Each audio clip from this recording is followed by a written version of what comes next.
world and amazed and excited. Yeah, you'll be excited. And then again, be wary when you're dealing with huge sums of money. If they are exceeding, let's give an average of between 500 and $1 million. Please go the electronic way. It is advisable. I mean, it's out there. Even the banks can't even allow you to have like $1 million bob in cash. But of course, you know, policies, that is the policy, but reality on ground. Unapata mtu anatembea tu na suitcase, carrying 5 mil on them. Wengine hata si suitcase, just the way they are dressed, pockets all over, that is where they've distributed the money. Let me ask you a question. So be wary in dealing with huge sums. A question, a rhetoric question, as we come to a close of in the headlines. If today you were to collect a bag of money, would you return it? In what currency? It doesn't matter. A bag of legit money. I'm talking about of legit money. Half a meal. Yeah, let's just be very realistic. Half a meal. Victor, what would you return it? Would you go looking for the owner? Ray.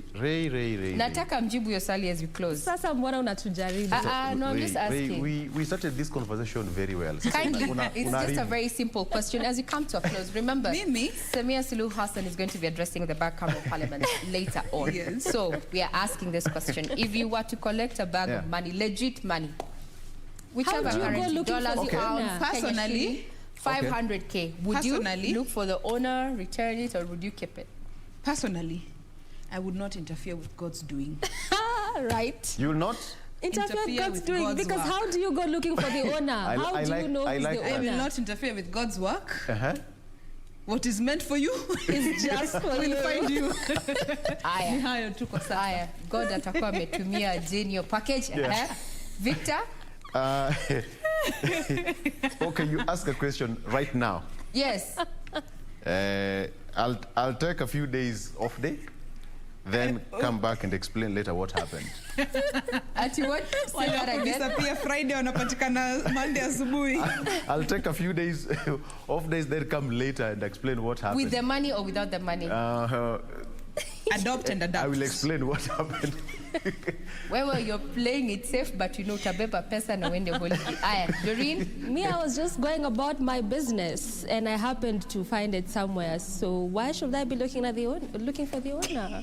We do not interfere with God's work. And besides, Wambo just mentioned, which is actually one of my mantras, by the way, what is for you is for you. Now, Regina. I'm going to know shamba ya miraa. That silence. Unai turn into asset immediately. So let's ask Ray. Ray, what would you do with it? Now, Ray, what would you do right now? Right now, if I was to get a bag, $500,000. No, okay, let's raise the bar. Let's raise the bar by 50%. Apana, why are you raising the bar? Okay, so $500,000, what would you do? Okay. $500,000. Iniangukie tu hivi kwa barabara. In USD currency. You'll feel sick. Acha aseme, what? Kwanza ningependa kuuliza Fadhili, unajua yeye wacha tutaita meja hapo, una dodge swali. We're running out of time. Suluhu Hassan is going to be addressing the bicameral parliament today. The president of the United Republic of Tanzania is in the country for a 2-day visit. We'll be keenly focusing on what that particular address will be all about. Remember, Kenya and Tanzania have begun a new journey. I'm Regina Manyara. You have been watching Good Morning Kenya, and we are not done yet. Remember, further details are all available on our website. That is www.kbc.co.ke.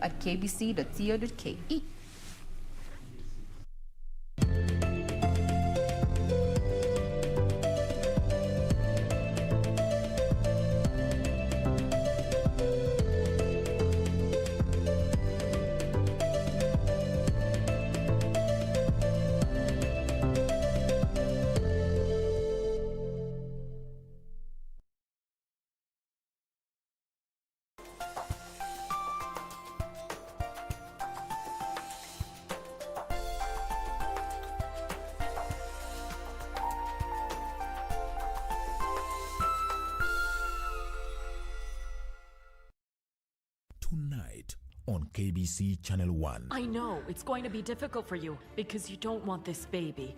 But I assure you that Salvador will be glad that he's having a baby with you, and that... No, that's not it. No, you don't understand. The biggest problem about this whole thing, Nora, is I don't know who the baby's father is, if it's Salvador or Max. Stop the wake! Hoist Dolores' wake here! Just calm Stay down. out of this. She's my wife, remember? The one who decides where the wake is will be me! If you don't want all your crimes to be revealed, I'm warning you. Don't you even try to hurt Amaya. Don't you even try. I'm warning you, Mother, or you're the one who'll end up dead. Tonight on KBC Channel 1. No, that is all.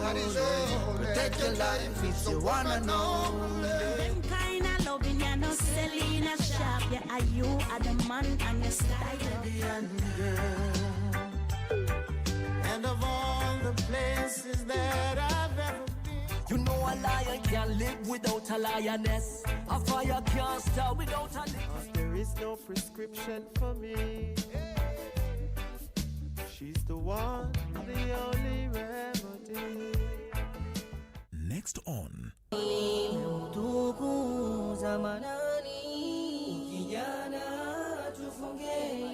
Ninamuomba Allah atupatie furaha يوم العيد na atupatie swiha na atuepushe na maasiya na mambo mabaya, atujalie tuwatembelee wagonjwa, tuwatembelee majirani. Every time you come around, you breathe life into my soul. Hizo neema ambazo Muislamu amejaliwa ndani ya siku ya Eid, na pia sunna zake ambazo Muislamu amejaliwa. I'll try throughout the year to keep your spirit alive.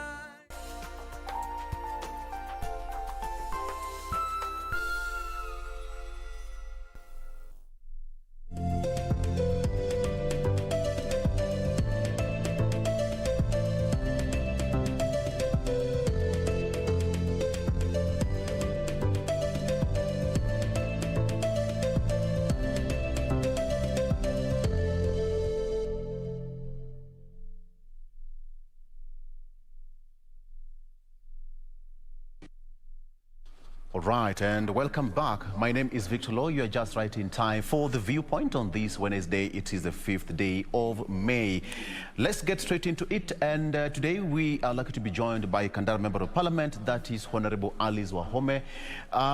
She's going to help us. And of course, we are also going to put her on the spot to explain to us some of the matters affecting the nation. Today, it is a one-lady show and a one-man show.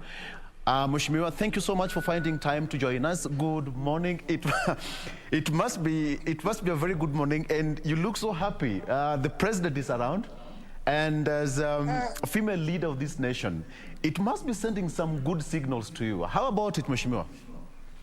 Yeah, thank you, Victor. It is definitely a very important and a bright day for women in Kenya, and especially women leaders, and also those other girls that are looking forward to be in leadership. You know, we have the honor to host Samia Suluhu, the President of the Republic of Kenya, Republic of Tanzania.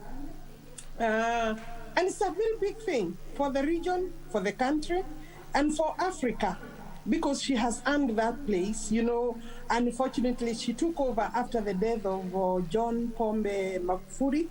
And because of how she was positioned, she just rose into power, the top seat. Transition was smooth, very respectable, and Tanzanians are definitely setting the pace, will set the pace for Kenya and Africa. So yes, I am very happy, but I apologize, a little late, but the viewers, I hope I will give them a little more time. Okay. So Victor, are we together? This must be sending a very good signal for the two countries. Having in mind that in the past, you know, the relationship between Kenya and Tanzania were a bit shaky. How do you think this is going to pan out moving forward, Mheshimiwa? Okay, Victor, you know, there are many women leaders in this country actually who deserved and still deserve to sit on the seat of presidency. And therefore, it also gives encouragement to women leaders, parliamentarians, leaders elsewhere, even professional women must be encouraged today. Now, there has been frosty relationship between our two countries, and I see this as a new beginning. Her Excellency seems to also be excited and putting Kenya on her priority list.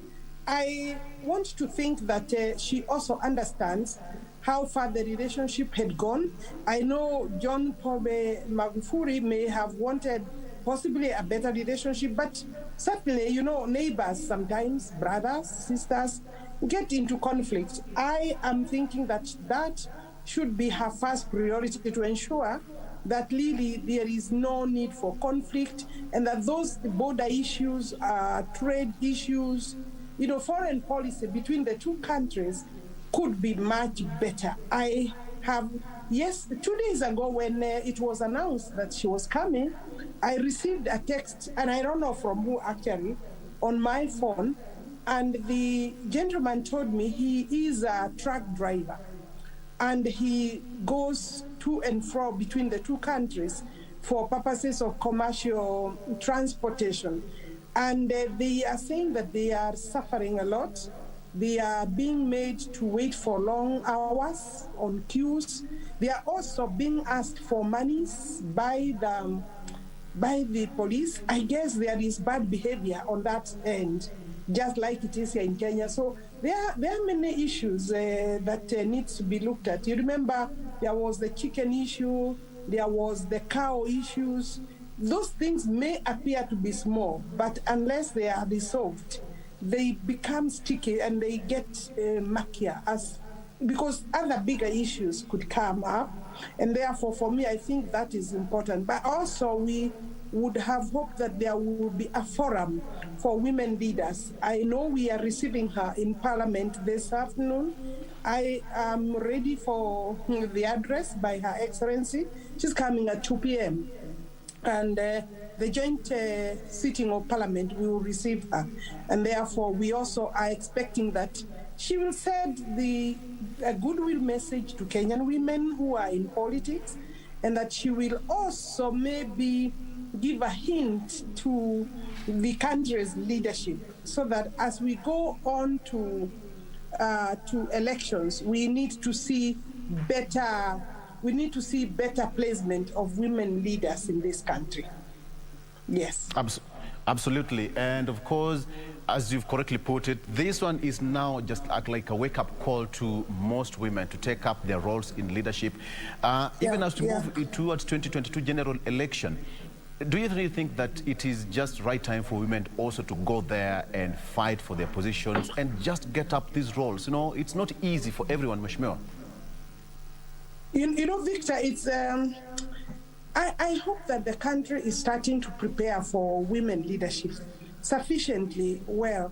It is not 2022, Victor, it's next year. It's 14 months from now. 14 months is a very short time. Yeah. But you know what? If you look at the way Samia Suluhu has risen to that position, I think there is, yes, time, because what matters is for a magnanimous presidential candidate to pick a woman as the running mate. We do have that position in our constitution. You see, yesterday we were debating the Constitutional Amendment Bill 2020, which personally I am opposing. I am not saying yes to it because there are so many pitfalls. I suppose we will come to that. But what I'm saying is that either way, as the Constitution sits today, there is a position for a running mate, and we would expect that that position can be filled by women. In fact, the candidates for presidency should be competing as to who will actually be seen to be dressing better in terms of going forward, so that we are talking about gender parity. Of course, you know that normally there could be a political cost. But I don't know how candidates will not see a political gain, because women in this country form about 51 to 52% of the population.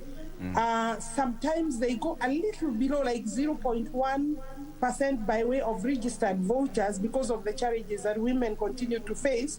But definitely, Victor, I think it would be good timing for any candidate to try that. And I don't see they wouldn't lose. We would be able to mobilize women in support of that particular candidate. And there is really nothing, there's nothing special. We can handle these challenges. I'm saying we can handle. I see very many women being able to deal with that. From all the ends, from both sides, from all the ends of the divides. I'm looking at, the political scenario, and you know who are the top leaders in terms of competitors, in terms of presidency. And His Excellency the President could also put in a very good, I think we could also see that maybe he is also sending the right signal in terms of women leadership, because he didn't have to host Suruhu. Of course, I think he's interested in patching some of the frosted relationships between the two countries. Of course, you see, also being his second term, His Excellency the President, of course, is seen as a leader in the region and need to set the pace. He need to be proactive in that mending of the relationship, and therefore, but also that he's keen to host a female president. I think it's something that the country shouldn't take lightly. They need to read the right messages and look at the potential there is. And she has started very well. I think it's 100% for women. Mheshimiwa, somebody's asking that why was Deputy President William Ruto missing in action at State House? Frankly speaking, Victor, I do not know, and I haven't spoken to him, because I would expect that maybe that question would be answered better by him. I suppose he will, maybe in due course, he might find it necessary or not necessary to answer. I know he is within the country, and the host is His Excellency the President. I think that is untidy. That is untidy, because the Constitution, there is no coup to the Constitution. The Deputy President is the Deputy President of the Republic of Kenya. And if we are building bridges, I think it is time that the President of this country starts, I think, putting better mechanisms in place of engaging everybody. And I wouldn't expect that His Excellency the Deputy President would decline an invitation. You see, there are protocols of that kind of a state visit. It's a state visit. Yeah. And if there is no invitation, I suppose there was no invitation. I want to assume maybe there wasn't any invitation to him, because it would also be bad manners for him to be invited in terms of protocol and not attend. And I see that the Deputy President normally has very good manners. He has deference to His Excellency the President. So if there was no invitation or room for his participation, I think that is, I would mark His Excellency the President as 0 on that score. Maybe on other scores I would give him a good mark, but on that score, I would give him a 0. We are supposed to be building bridges. All right, we'll dwell about that much later on, and of course, just looking matters protocol as far as that is concerned. But let's talk about today. What should we expect in Parliament? You see, it doesn't send a good signal to the country, because there are people who would be offended. Kenyans would be, those who support His Excellency the Deputy President, those who support them as a team, because we are still supporting His Excellency the President, would find that very messy and very untidy, and definitely not very encouraging. The country needs to be, the transition, because there is definitely going to be a transition, should be taken care of as early as now, because we must avoid any conflict. All right, we will get into the details of that much later on, Mheshimiwa. But right now, let me ask you, what should we expect in Parliament today? There is a special sitting between the two houses, and of course, President Suluhu is going to address the bicameral house. What should we expect? Actually, the order paper is very brief. It's very brief. There will be an address to welcome him by the Speaker of the Senate and the Speaker of the National Assembly. as soon as we get settled into the house, into the chamber. And then the next is her address. There is no other order. I mean business on the order paper. So we would expect that she will be addressing us, and she must be having a message for the country.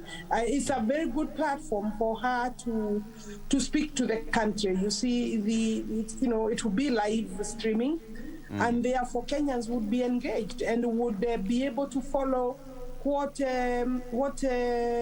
policy, what administration is likely to work on in so far as those two countries are concerned.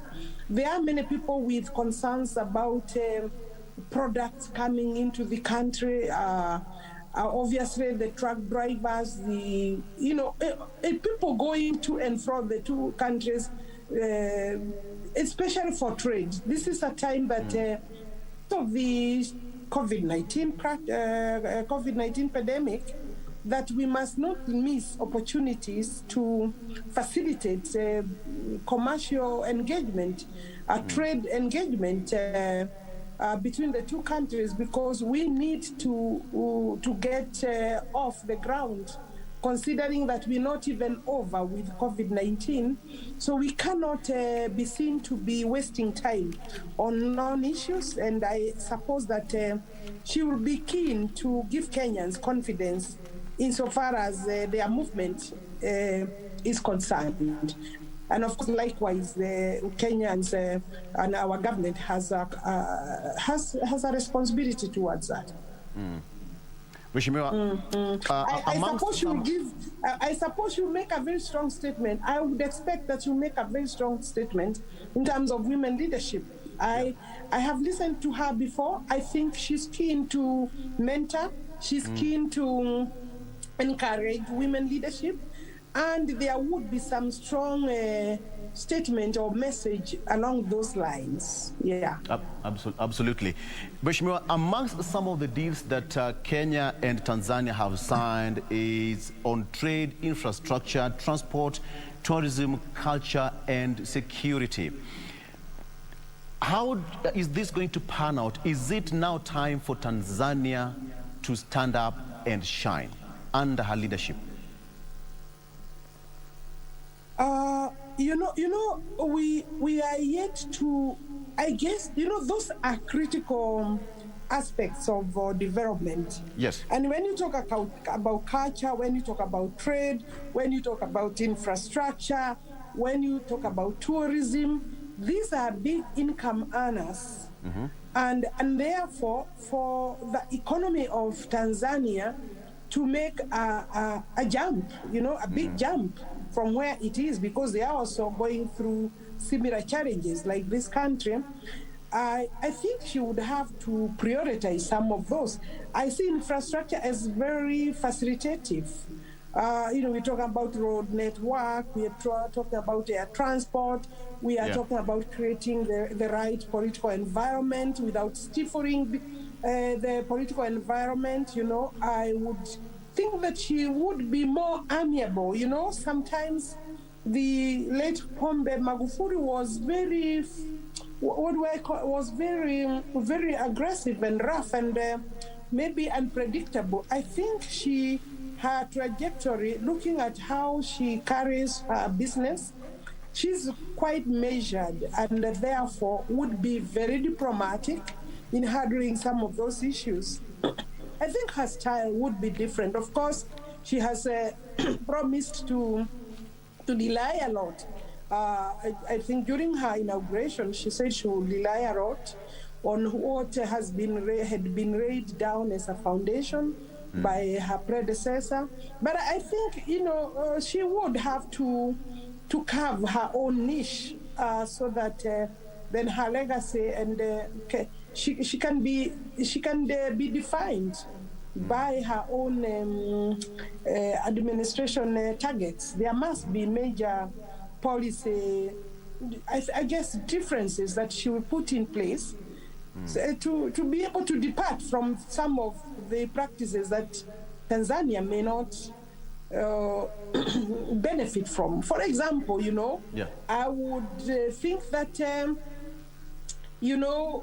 the former president, the late president, did not seem to believe that there was COVID-19 pandemic. And he really did not join the fight, honesty, by action, by acting, but there seems to have been a major change towards accepting to be part of the global teams that are fighting and COVID-19. So those kind of things would definitely be very welcome for Tanzania and for our country. You see, if, for example, we have an attack in Tanzania, there is no way, because of those movements between the two countries, that will not be affected. We'll either close the border, or they will close the border, or we will get infected through those border movements. So and that becomes a challenge, and they should be able to deal with those aspects. Yeah, and it just slightly over a month after she, took power, she's already visited two countries, Kenya being the second one after Uganda. Yes. After exactly. you see that is very purposeful. I think that is definitely deliberate, because I think the two countries are the most immediate partners by way of relationship. We are in the East African community, and the three countries are very key to that. I know we are bringing Rwanda and Burundi on board, but you see, if those three countries don't work together as a team, the East Africa Community Corporation would not survive.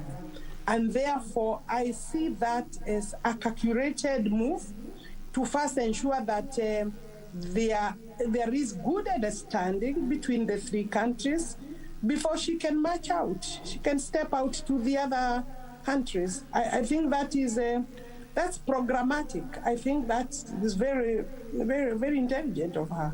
Yeah. And chances are Tanzania, as she said during a swearing in, you are under the right hands. We are going to steer this country, and moving forward. Already, the fight against COVID, she's already formed a committee. She is now going scientific. How is it going to pan out in terms of now bringing Uganda, Tanzanians together in the fight against COVID-19? Of course, there will be work there. She would have to take up awareness creation. I think they were just living in denial. I don't know. You see, leaders at the level of presidency is a very serious position. I mean, there is no other in terms of it's one, and it's the topmost leadership.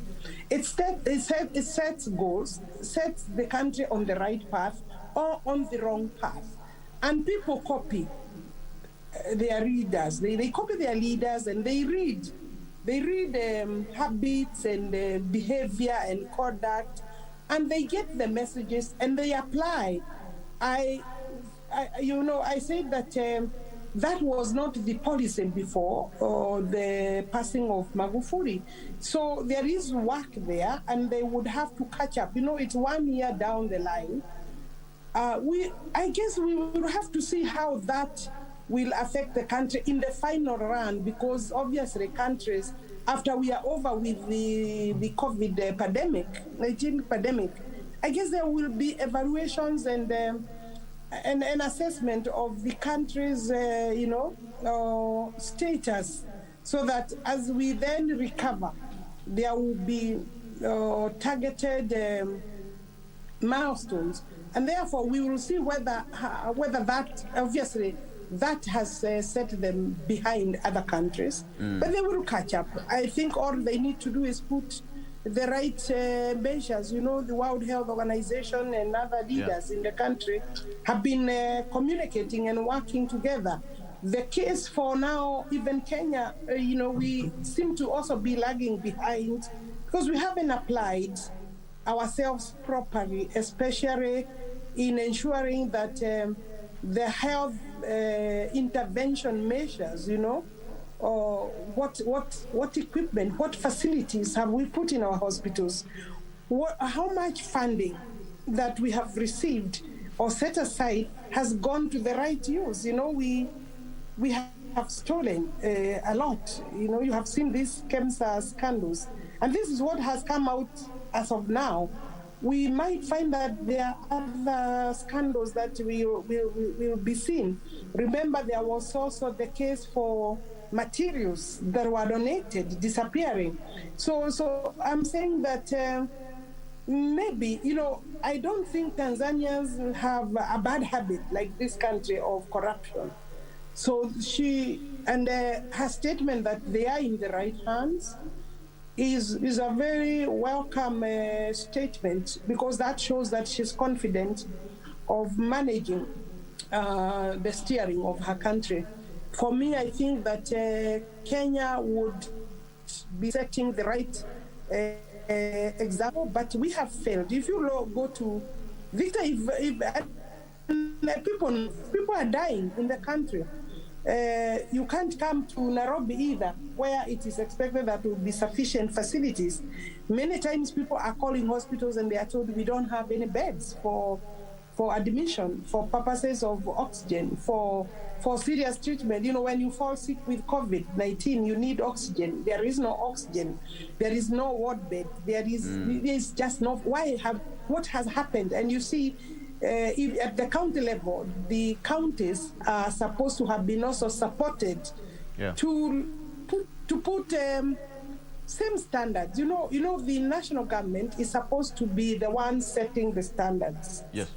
Quality assurance and standards still remains a function of the national government. So that if I go to Kisumu, I'll be able to go to a level 4 or whatever other facility that we have agreed is the county facility, and what I find there as a facility is the same facility I'll find in my county, Murang'a, so that I don't have to panic that I'm in Kisumu, I'm not in my county where the facilities could be better. If I go to Mombasa, if I go to Turkana, if I go to Samburu, if I go to Marsabit, the county facilities is something that the national government cannot run away from. I must ensure that the referral hospitals, the Referral 5s have the same facilities and standards, because you cannot be able to airlift people to come to Nairobi. And the sense of devolution was that these facilities are available at our counties. Even Nairobi, even Kenyatta doesn't seem to have those facilities. Mutahi will eventually be Minister for Health. Okay, Mheshimiwa, that was put together. Okay, let me ask you this question. So what about the diplomatic ties between the two countries? How is it going to pan out moving forward? Because in the past, it was a bit frosty, so to speak. Yeah, the last 3 years or 4 years, it has been frosty. I think there is also some sibling rivalry, which is kind of childish. When you look at the size of our countries, we can afford to. There is like sibling rivalry. There is a trade competition. You could say it is expected, but when we look at the countries as part of the global village, we need to be seeing the bigger picture, so that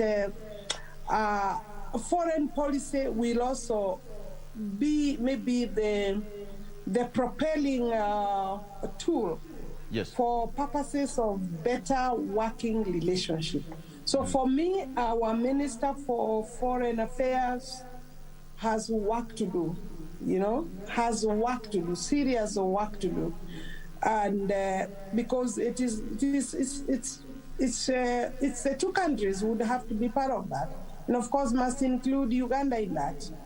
The East African community needs to mean something, because we have also invested in it. The cooperation has to be constantly working on that. Things that hold us together. We should put more energy, more funding, and more mechanisms to handle that. But we have seen this has been. you know, the East African Community or Cooperation is not a 1 year old.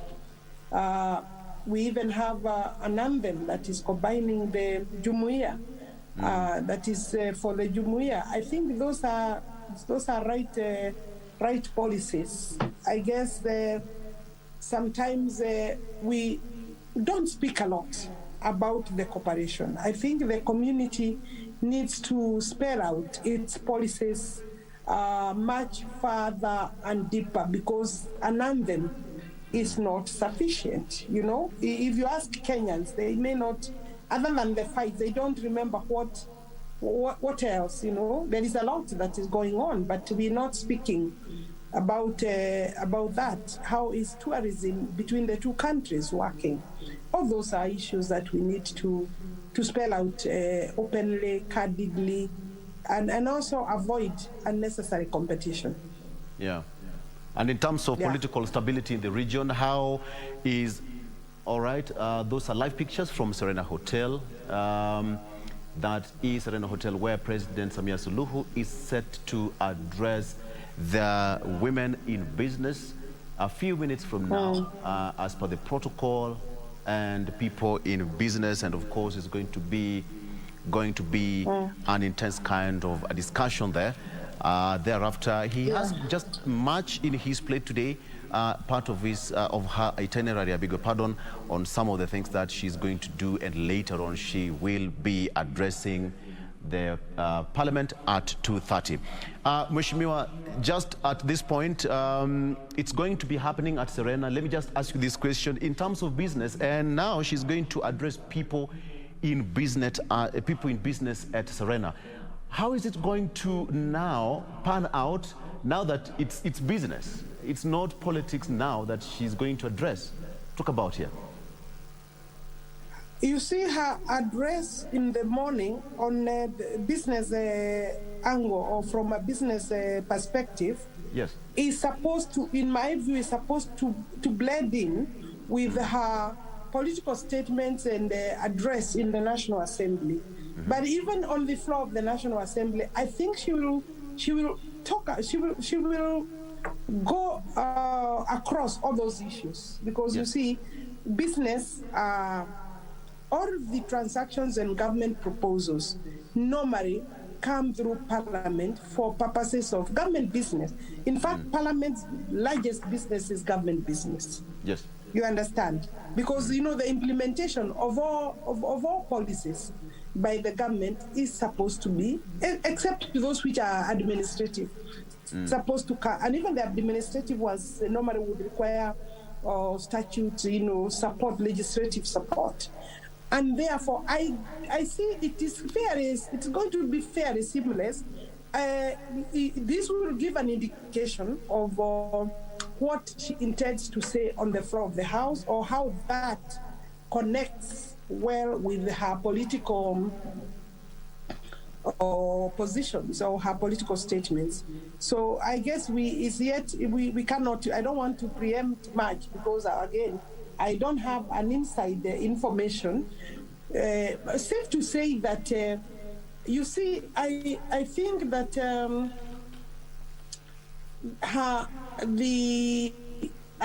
you're looking at her working with the country, and the institution of presidency works for the country.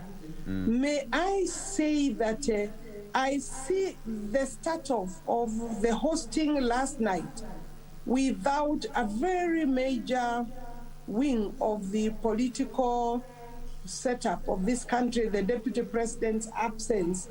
We'll start sending sour signals, you know, the wrong signals. People could start dismissing very good things that she will come to say. So I think we need to handle some of these things more maturely.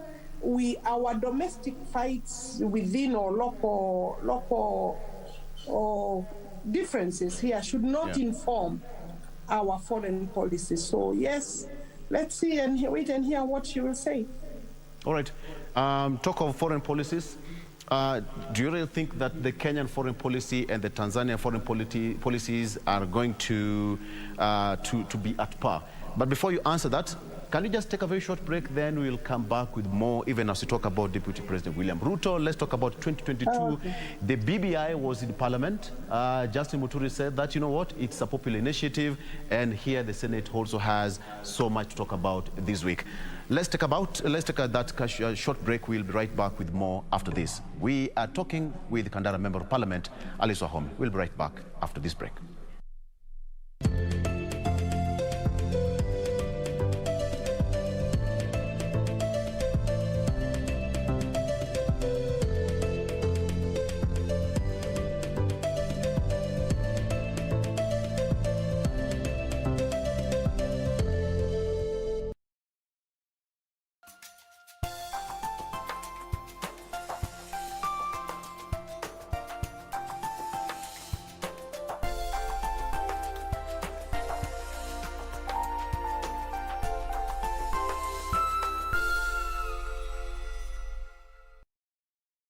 Tonight on KBC Channel 1. No, that is all.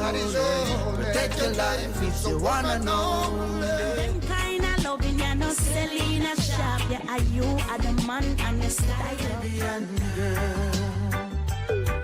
And of all the places that I've ever been, you know a lion can't live without a lioness. A fire can't start without a lick. There is no prescription for me. She's the one, the only remedy. This weekend on KBC Channel 1. Oh man, now you want to turn such a beautiful progress into a meaningless fight. Julia, what are you trying to say? That me and Mwalimu are together. Look at you. You need to apologize. Shame on you to me. If you want to be part of this conversation, you have to speak in a language we all understand. Siti wewe. Eh? Mimi nizidi? Nani anizidishe? Kukuru kama wewe, nakwambia katululu kako utameza. How can a huge person like that be beaten by a woman? What could have teacher done Swahili? Poor mwalimu. Come in. Classmates, every Saturday on KBC.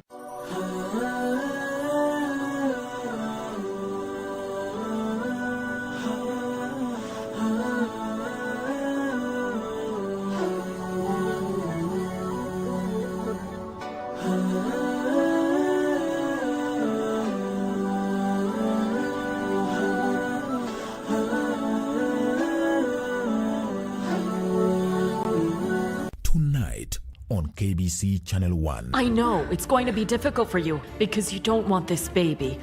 But I assure you that Salvador will be glad that he's having a baby with you, and that— No, that's not it. No, you don't understand. The biggest problem about this whole thing, Nora, is I don't know who the baby's father is, if it's Salvador or Max. Stop the wake! Hoist Dolores' wake here!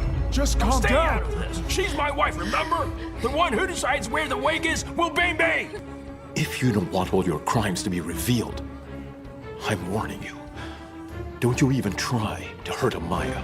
Don't you even try. I'm warning you, Mother, or you're the one who'll end up dead.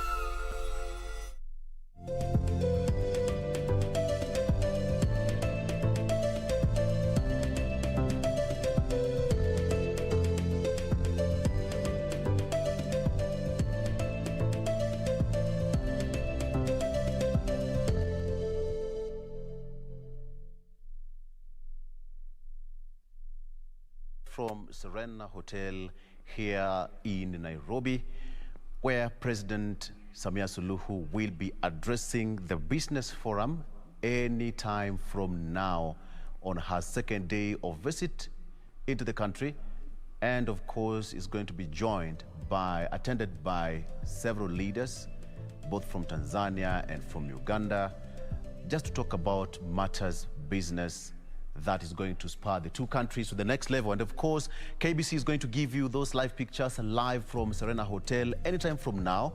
So you have the deal. The only place you're going to get those beautiful, beautiful, beautiful pictures is here, KBC Channel 1.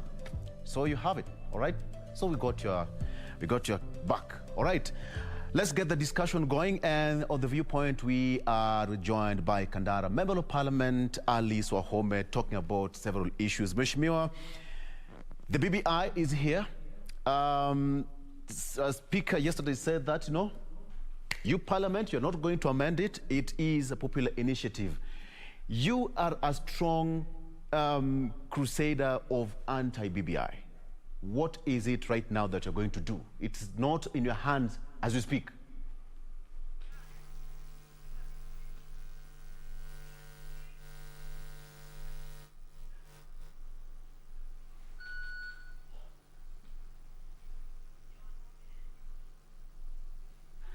All right. Chances we are working on that audio. Briefly, you can hear me now? Okay, all right. Yeah, I can hear you. Go ahead. Thank you. I'm saying... Yes. Are we together, Victor? Yes, can hear you. Continue, Mheshimiwa. Yes, I'm saying that insofar as the Speaker of the National Assembly made a ruling yesterday regarding several issues that were raised by members last week on the floor of the House, I do agree with some of the things that he said, like that there would be no major amendment of the bill. Yes. I do agree. On that score, I agree with him. I had also said that I don't see how then we can be able to open it, because even to agree on what to amend on would be another maybe very major debate and discussion, and that doesn't sit anywhere within the constitution making. Normally you are supposed to, because when you look at Article 257, it's true that when the bill comes, you just maybe go through it and come through maybe typos, and it's a process that Parliament is, as a legislative body, there is no bill that would pass without going through Parliament. So, and whether we vote no or yes to the bill, it will still have to move to the next stage, and that is to the IBC and then be taken to the referendum. Meaning it's either the courts of the Republic of Kenya at this stage that can stop the BBI, or the people of Kenya would vote no to the bill or vote a yes. You see, what we are supposed to bring out as members of Parliament, yes, and is the issues that Kenyans, because it's a platform for the representatives of the people. We need to be honest and candid about the bill so that Kenyans can know what our members of Parliament saying. We're not a conveyor belt to that extent, because when we address issues from a genuine and candid point of view, without political intimidation, then Kenyans will be able to make the right choice, so that tomorrow Kenyans do not blame the National Assembly. You know what? If this bill, the contents of this bill hurt the country, the 12th Parliament, where I sit, this 12th Parliament would take the blame squarely, because for it to have reached there, we have been participants. In fact, if you look at the Lege and all the meetings and whatever, the Lege meetings, members of Parliament have been a major tool in terms of preparing the bill, so that the positions we take will inform the way forward, and will also inform the consequences. We cannot run away from that, and we can't say that the people of Kenya passed it, because for them to reach there, they trust us, and if the whole Parliament say no, then again it is possible that there will even be no campaigners for this bill. And therefore, if they say yes, again, that sends another message to the referendum stage, And therefore, I'm saying myself no because of various issues. Victor, I don't know whether it's the right time. I could say, maybe give just a few of the reasons why. And sticking out from that, one of the issues is that I think it was very wrong for the proponents of this bill, the supporters of this bill, or the sponsors of this bill, to include the 47 women representative seats as one of those areas that they needed to amend. They needed to bring a provision to enable the implementation of the 2/3 gender rule, because the 2/3 gender rule is a provision, is an article in the Bill of Rights, Article 27. And you are not supposed, in any constitution-making process, you are not supposed to take away gains. Yes. You are supposed to improve or add onto the gains. So for me, 47 women were having a constituency. The only thing possibly we ought to have done is put a sunset clause and the period within which you can actually run on that affirmative action seat. So that if I run for 2 terms, then it should not be available to me to run a 3rd term if I'm in an affirmative action position. It's supposed to have empowered me, built my capacity, given me the right political clout and visibility, so that I can now go for more competitive positions for both genders. So therefore, that is what I know they have tried to cure that by talking about nominations and the criteria for nominations to fill in the gender quota after general elections is that women will have to still run, and the best out of those who will run, even if you don't secure the seat you are seeking for, will be determined by the votes you garner at the end of it. Meaning then the priority will be given to the women who run. Actually, the criteria is that the women who run and the number of votes you get will then secure you a nomination seat. It's like, so either way, it is nomination through political parties. It is different from you running for a constituency in the whole county, because that also gives you the network. I do not run for that affirmative action position. I never wanted to do it because I believed I had built sufficient capacity. Remember, I had lost twice. I had built enough capacity to go on the competitive seat. So I left that seat to other women in my county.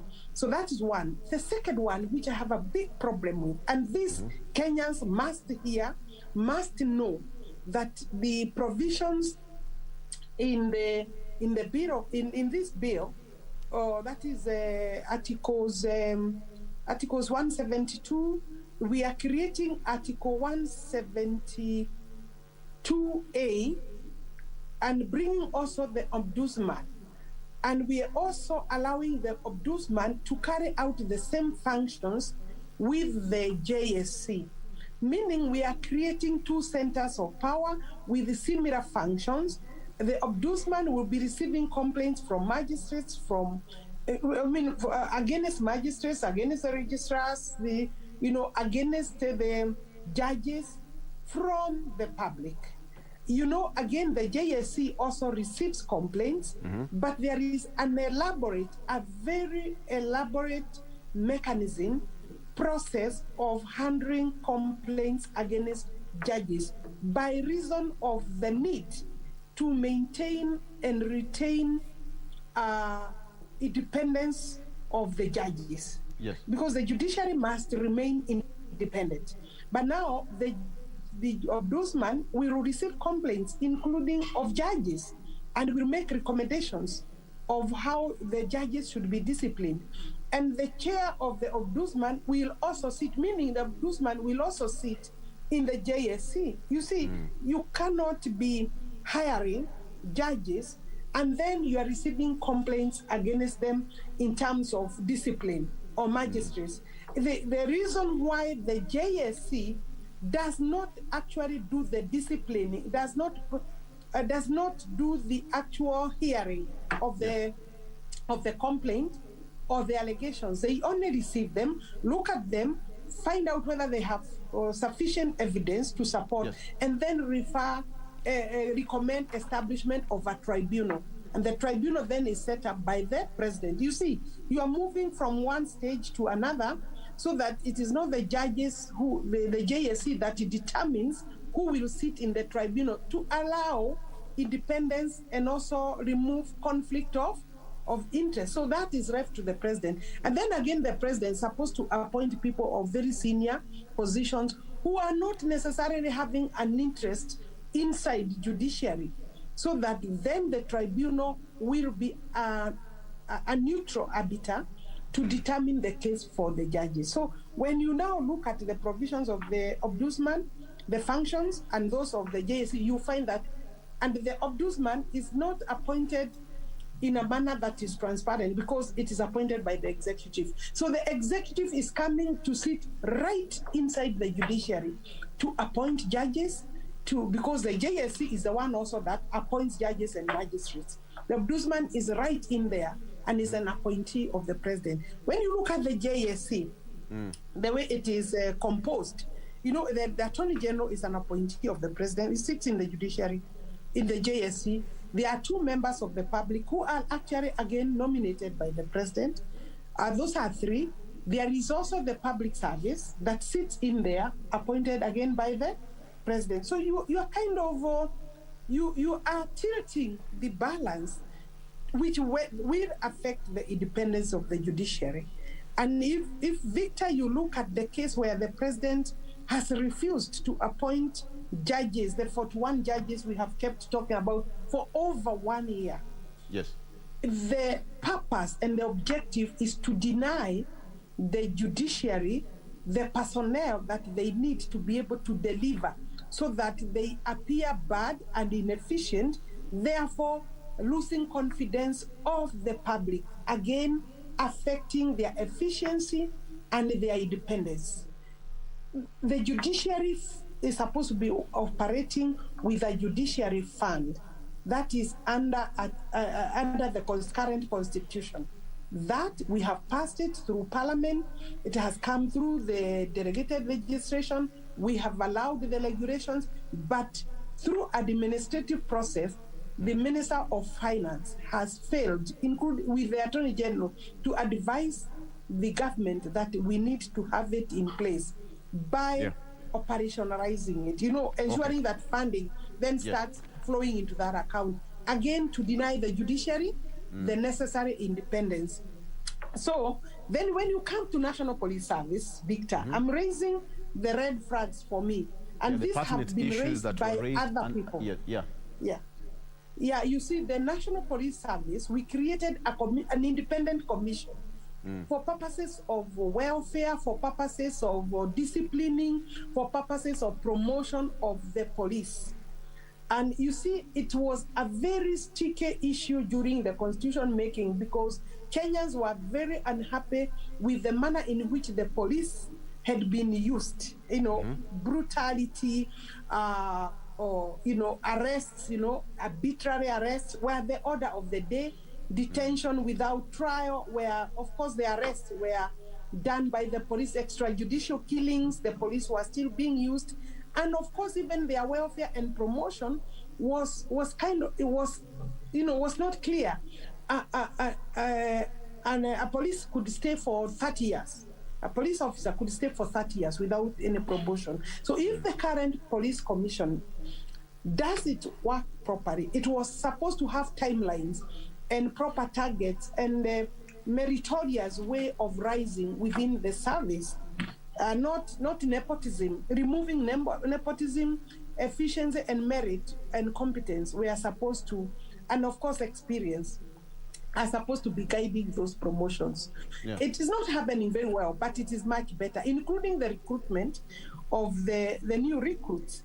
But now some of that work is being recommended to be done by the IG. You see, IG is supposed in the current constitution to be an independent office.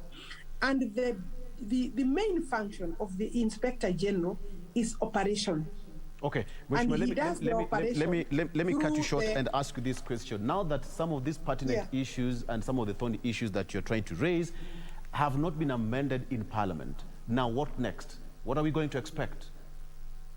what I'm saying is that as a parliamentarian, I must be able to speak, and I did speak yesterday to these issues, so that I kind of discharge my responsibility and duty. If I cannot change it, it is still important to speak because it will go into the Hansard, and Kenyans will ask questions, and Kenyans will be well guided as they go to the vote. You see, the only problem is that there will be, I can tell you, there will be no transparent voting. It is awkward that if we should even allow this process to reach there when the IBC issues that the Right Honorable Raila Odinga and is one of the proponents was actually raising as a major issue that we needed to fix and sort out any challenges, including ensuring that they are well capacitated to be able to handle both any referendum and national general elections. So I'm saying that I see the bill will reach there unless, and because it is now on its way. I told you whether we say yes or no, it will still go there. So unless the judiciary that also has a constitutional duty to look at the issues that Kenyans have taken to court. You see, Kenyans have all these options are for Kenyans. You know, the one of their options is the parliament, because both Senate and parliament can be able to inform how Kenyans behave. But if we behave as if things are okay, then we shall give Kenyans the wrong signal, and therefore they'll be voting believing their elected leaders are correct and right. And because a yes is like an endorsement of the document, then they are likely to say yes. But you see, internally, we know we are not honest, we are compromised, because some of members of parliament are now seeing themselves as the deputy ministers and the ministers sitting in the house from elected members of parliament. Because, you know, if you look at the bill, the members will occupy the positions of cabinet. So that has sent members of parliament completely lopsided, so that they are now seeing themselves as the ministers in the next dispensation. So we are conflicted. We cannot, if we, and you see, and the fact that I'm saying no to it, if I get the opportunity, I will take the opportunity. But I'm saying we must be open to the Kenyans and tell the Kenyans the truth. Okay. Look, the judiciary is the other. You asked me what next. Let me speak to the judiciary. The judiciary also has a major role, because if there is a difference or a lack of understanding of constitutional interpretation of some of these things, because I don't agree with the speaker. I agree with him that we cannot amend, but I don't agree with the speaker that this bill is a popular initiative. This bill it's not a parliamentary initiative, and it's not a popular initiative. It's not a popular initiative because, you know, the proponents are the head of state, who sits in the executive or who is the executive. Popular initiative cannot be government, seriously speaking. Popular initiative are other Kenyans, the civil society, the civilian, not the government. And we expect that the courts will be able to interpret. The savior in this particular... Let me just interject the you, judiciary, Honorable. You're talking about it's not a popular initiative, but we all understand that the whole of this document went through a series of stages. We have got public participation. It went to the county assemblies. The churches were brought in together, the business community. How now is it now being narrowed down to just two people, the head of state and Honorable Raila Odinga? This thing started from the handshake, Victor. Yes. And when it started from the handshake, to start with, from that score, and it went on for like a year or two. Have you ever seen these documents in the public, Victor? Which law facilitated, for Kenyans to participate properly, a document cannot remain. And I want to go on record, Victor, and you can publish this. For this document to satisfy the elements of popular initiative, this document also needed to circulate using a legal framework. We have no legal framework that actually propelled this process, and that was deliberate. Therefore, this document has remained the property of the president and the property of the Right Honorable Raila Odinga. And at one stage, they have even said the lege cannot stop and the train is moving, you are not on board, you are out of it. You see, that cannot be a proper way of making the constitution. We needed to bring, and they needed themselves to bring an act of parliament to be able to engage Kenyans of all walks of life through a mechanism, legal mechanism, so that I know the entry point. I don't have to go and beg people, and then so that even the people to sit in the commission or the committee of experts then are people professionally appointed through a public open process. And if the courts approve this thing, it is also, for me, it's a sham. Okay. I cannot decide how the court will do it. But you see, if you look at the way it has been murky, the way it has stalled at some stages, it's because there was no law that guided every stage. A constitution making must be guided by a legal framework that sets the, the timelines, that sets the results, expected engagement, and how the public shall engage. Okay, all right. Because of time, let me just ask you this on Mheshimiwa. Seems all right. Let me just ask you this question. Now that you have been campaigning against BBI, you've been against BBI, it's open. Are we going to see more of a spirited effort even as we head towards a referendum? Because as it is, the Speaker of the National Assembly said it has to go to a referendum. Are we going to expect more from the Tanga wing of this movement? It's not the Speaker who says it has to go to the referendum. You see, it appears like it is him. You know what I'm saying? Where it has reached in Parliament, the current constitution demands that the next stage is actually the referendum. Yes. And I say if the Speaker cannot stop, the only people who can stop it now is one, the judiciary, because Kenyans have gone there to seek interpretation, to seek protection, to seek to be told how we have done this constitution. They are raising very serious issues, including whether this is a popular initiative. That matter is before the court, including whether it was supposed to be drawing public money if it was a popular initiative. You see, for it to draw public money, because there is the stage in which, after collection of the signatures, then it is received by the IBC. Then IBC says, look, Kenyans have endorsed. You understand that process? Then from there on, just hold on there, Mheshimiwa, for a second. We're going to come back with you. Just hold on. Let's take a break, if you don't mind. You can also take a cup of tea as we take this short break. We'll be right back with more. Of course, we're going to talk about Deputy President William Ruto. He's been meeting people in Masai Mara. You are going to tell us more about that, whether you've been there or not. We'll be right back with more after this break. Stay with us. So tonight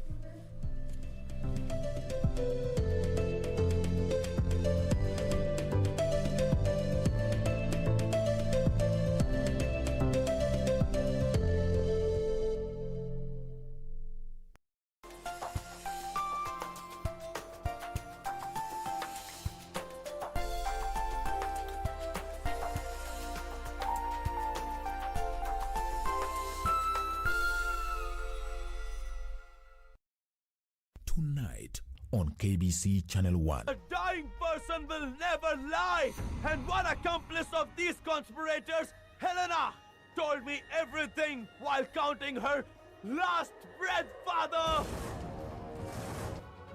The truth is that I sowed the seeds of hatred and envy in Justin.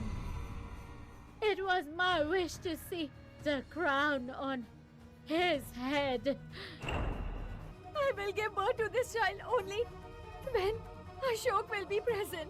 You are putting your life along with the child's life in danger. Call Ashok.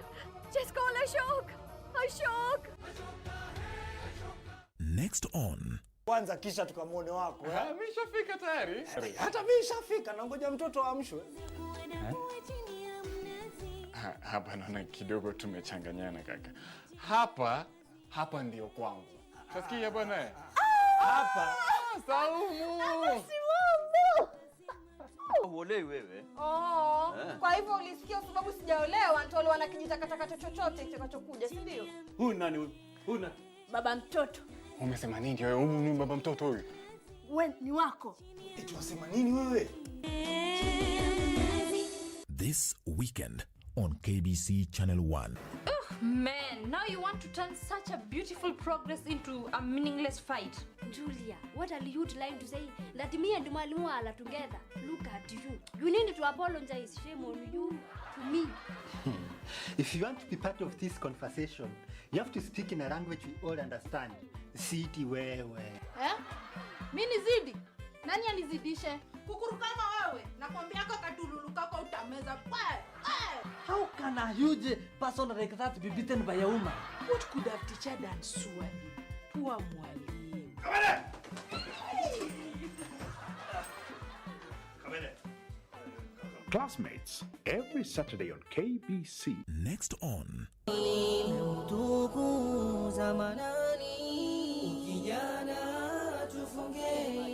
Ninamuomba Allah atupatie furaha يوم العيد na atupatie swiha na atuepushe na maasi na mambo mabaya, atujalie tuwatembelee wagonjwa, tuwatembelee majirani. Every time you come around, you breathe life into my soul. Hizo neema ambazo Muislamu amejaliwa ndani ya siku ya Eid, na pia sunna zake ambazo Muislamu amejaliwa.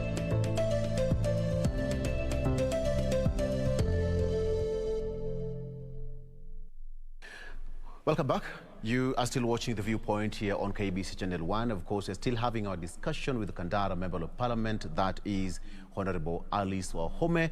And we've touched a myriad of issues, and we're still going to talk more on that in the next few minutes. But as I told you earlier on, visiting President of Tanzania, that is Samia Suluhu, is anytime from now set to address the business forum at the Serena Hotel.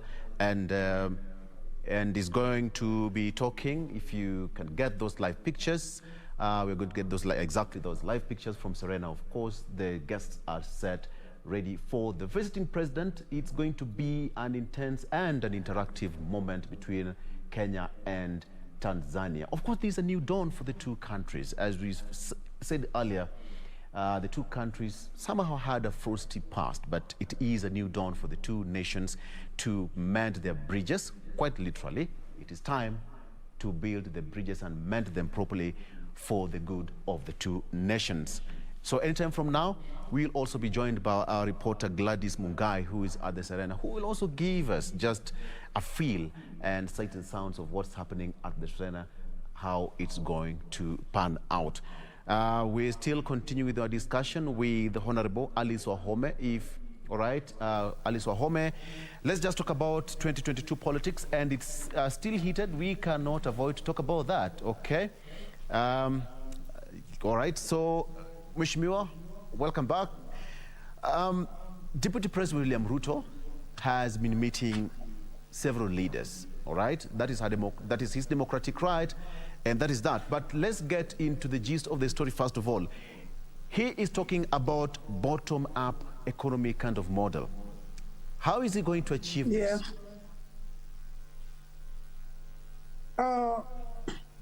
He's still, yes, I believe that you have gone through some of the reports and information that he has released.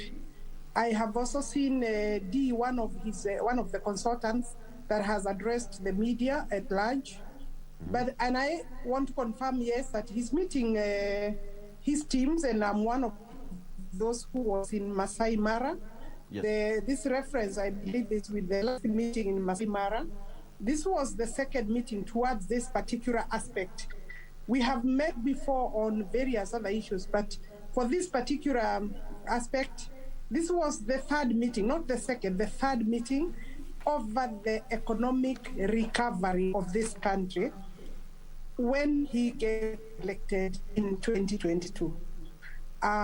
What was is that if you are preparing to take over a leadership of a country at the top level, at the CEO level, then you need to start thinking and telling Kenyans what you want to do and how you will change, how you will improve, what will your leadership entail or mean to. And you see, we have gone to elections just to deal with the political gains or political positions and leadership without telling Kenyans. And of course, you know, there have been manifestos. And the manifestos, I will say, like our Jubilee manifesto was very, very ambitious, very good. That manifesto is wrong. The bottom-up approach or bottom-up economic model that the Deputy President has talked about sits very well with the message of the Hurubaro, you remember? Yes. With the message of Mama Mboga, with the working with the Boda Boda, working with the small macro, working with ordinary Kenyans from the bottom to the top, meaning that you must create the right environment for the ordinary Kenyan who is struggling, working every day to feed his family, to educate his family, to deal with the health crisis of the families. And this country, that number is actually about 15 to 16 million people who wake up and they cannot be assured or don't know where the next meal will be, save that they must go and hawk or walk around the streets of Nairobi to sell one or two merchandises, or more kiosks in River Road or in Kikomba or in you know, behind the streets, you know, running around Kanjo, following them. In the Roko, Lulo areas, you will also see these kind of businesses. Mama Mbogas are there, Boda Bodas, every day the young men have to look for something to do. So taking into account that unemployment is a serious challenge in this country, you have now to start thinking of how to involve each and every Kenyan. The economic model that we had is actually borrowed from the colonial setup. You know, the working class, the elite, those who went to school, and those who are able to be taken in by the government, and then the private sector from that level, so that you are creating banks, and the banks are only lending to that kind of class of people, or people who have securities, who have money, who have title deeds, who have properties that can mortgage. So, and that is only like a 15% actually. Yes. Okay. We okay. have gone let me through ask those you, data. Let me ask you this question. So the economic model will be funded by the government. Right. Let me ask you this. Let me ask you this question, Mheshimiwa. Just hold on. Let me just ask you this question. The bottom-up economic model that the Deputy President is fronting, there is nothing new as compared to the past president. All right. I think it's just about how to implement some of the infrastructure and production. Don't you think it's just going to... Well, there is no difference between the model. Okay. The model that the Deputy President is talking about probably is borrowed from the colonial kind of system you're talking about. Yes. So how is it going to change now that we have the infrastructure and production already in place? I did not say it is borrowed from the colonial times. I said the current economic model that we are using in this country is a top-bottom economic model. All right. That was borrowed from the colonial times. That was meant to take care of the working class, or people with the properties, people who are working and are able to give securities either by way of their salaries or by way of their land, by way of their title deeds, to be able to even borrow, accessing bank loans. That is a top-bottom approach. And that is what we have been dealing with all the way from 1960. The first session paper has a lot of that, and we have used it to date. And that is why, and it only captures about 15% of the working group or adult people who are engaging in the economy. You know, because we also have children who are not yet working. So the 15% leaves 15 million Kenyans to hustle, you know, people who survive on hustle, the artists, the farmers, small scale farmers, the drivers, the transport industry, the open market business men and women, we call that is their, call them traders. Those people don't have securities. Those people cannot access funding. We need to find out how to support their macro businesses. And that is by ensuring that, one, the political environment is sensitive to what they don't have, meaning they have no security. You have to find a model, a product that will give them money without even charging interest. And then you rely on the tax. You get it? All right. Okay, so let me ask you this. So it's really changing the paradigm. Now you start from the bottom, because after all, baby Alice Wahome, for example, has a title deed. Okay. The mama boga in the Kandara village doesn't have a title deed. Okay. How do I take care of her? Yes. The conversation is now about those. Yes. Okay. All right. Mheshimiwa, because of time, let me just ask you this question. Is there a split in the party, so to speak? There is another function allegedly supporting Mwangi Kiunjuri, the former CS, and Honorable Rigathi Gachagua as the running mate to the Deputy President William Ruto.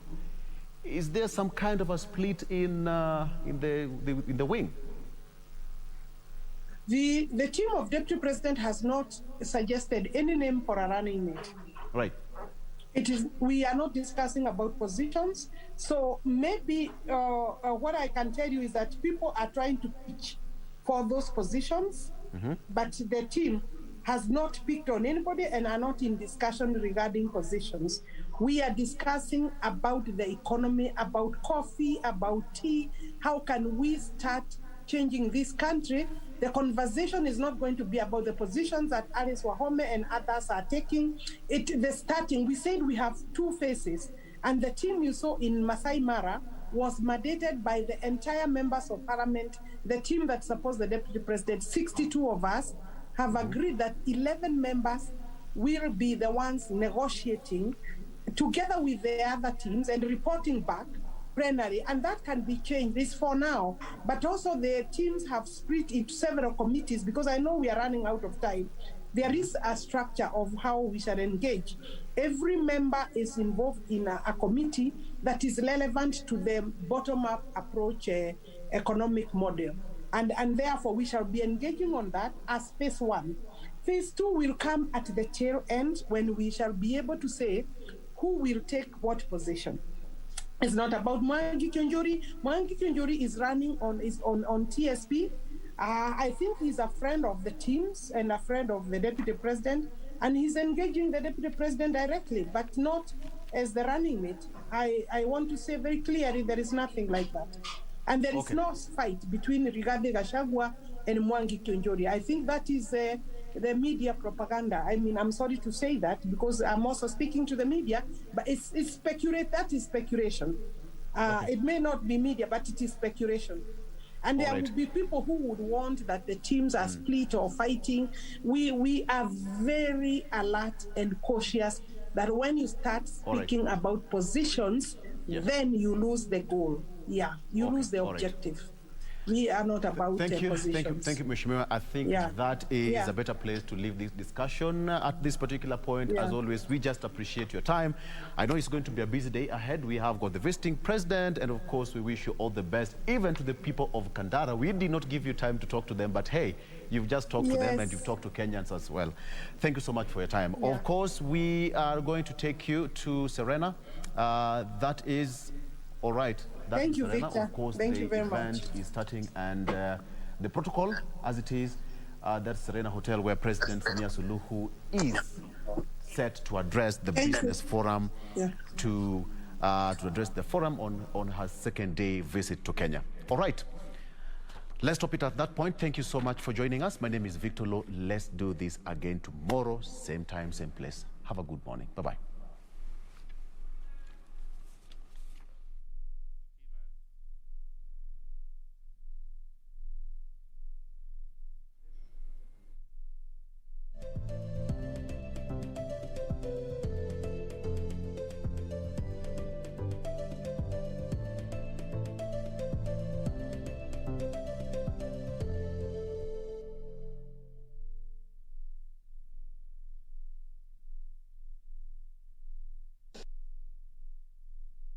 King, we come before you at such a time as this, as we gather here. Lord, we pray that you will guide us, you will guide our leaders. We commit the two presidents before you. We commit the cabinet ministers, the chief secretaries, and all those who have come here, God Almighty. We pray for them. We pray, God Almighty, that you protect this congregation at such a time as this. We pray for your protection against every form of infection. We pray, God Almighty, that you will guide us throughout this course. Be with us in Jesus' name. Lord, we pray and believe. Amen.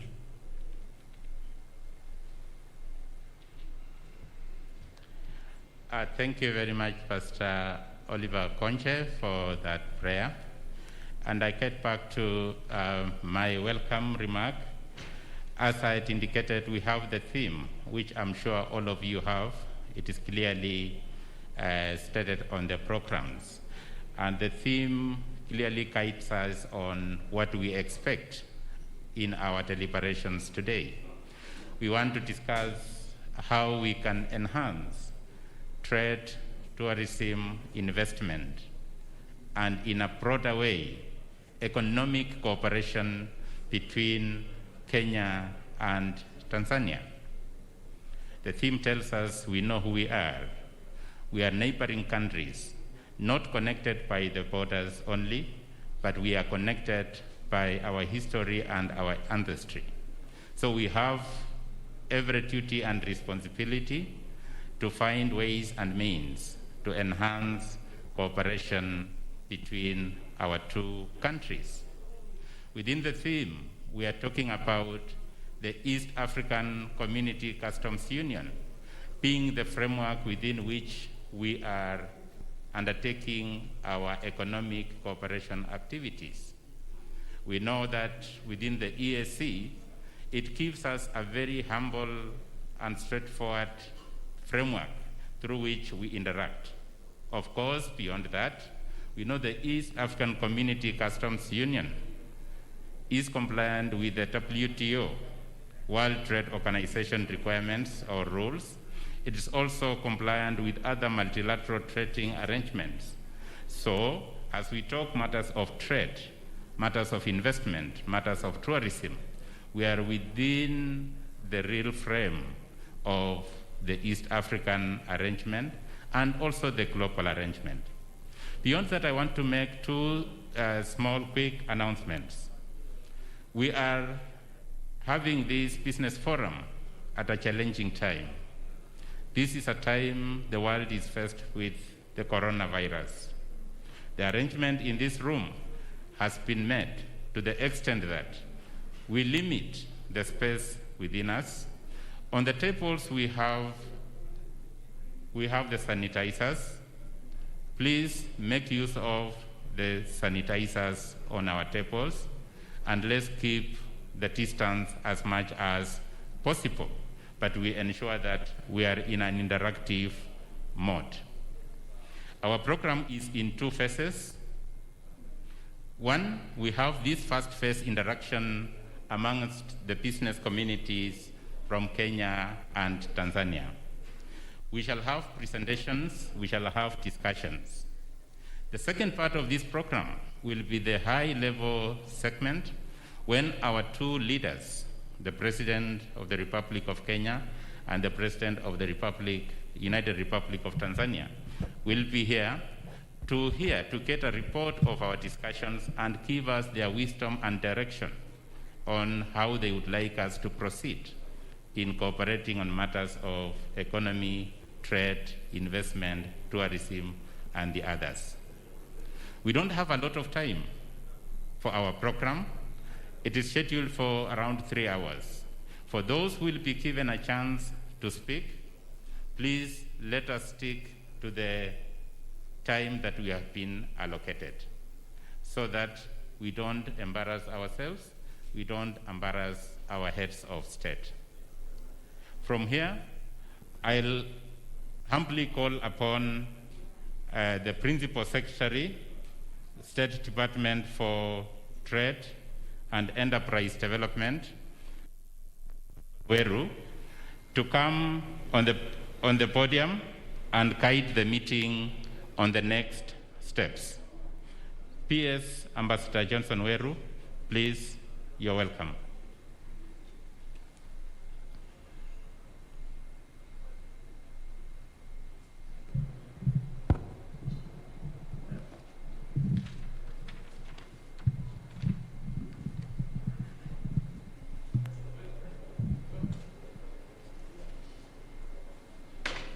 Thank you very much, the Director of Economic Affairs and Commercial Diplomacy. A very good morning to everybody and a very good welcome to our guests from the public sector and from the private sector. Another very special welcome to the delegates from the United Republic of Tanzania. As has been indicated by a colleague, my name is Ambassador Johnson Weru. I'm the Principal Secretary for Trade and Enterprise Development of the Republic of Kenya. And I'm here this morning to make some very, very brief remarks on the event that we have today. As indicated by our leaders yesterday, both Kenya and the United Republic of Tanzania have decided to open a new page in terms of trade, investment, and tourism and other relations. And this is the first signature of the new page that we have opened beginning yesterday. Our main expectation is that trade and investment between these two countries will not only grow, but move together in the multilateral agreements that both countries are party to. And I speak this with respect to three important agreements. The first one is the agreement on the East African Community Treaty, the agreement on the Continental Free Trade Area, and the agreement we have with the European Union under the EAC, EU, EPA. If we move together, we can move far. And for us in the public sector, we believe our role is basically to facilitate you in the private sector to do your business, to move around freely, to bring your issues to your government, and the government will in turn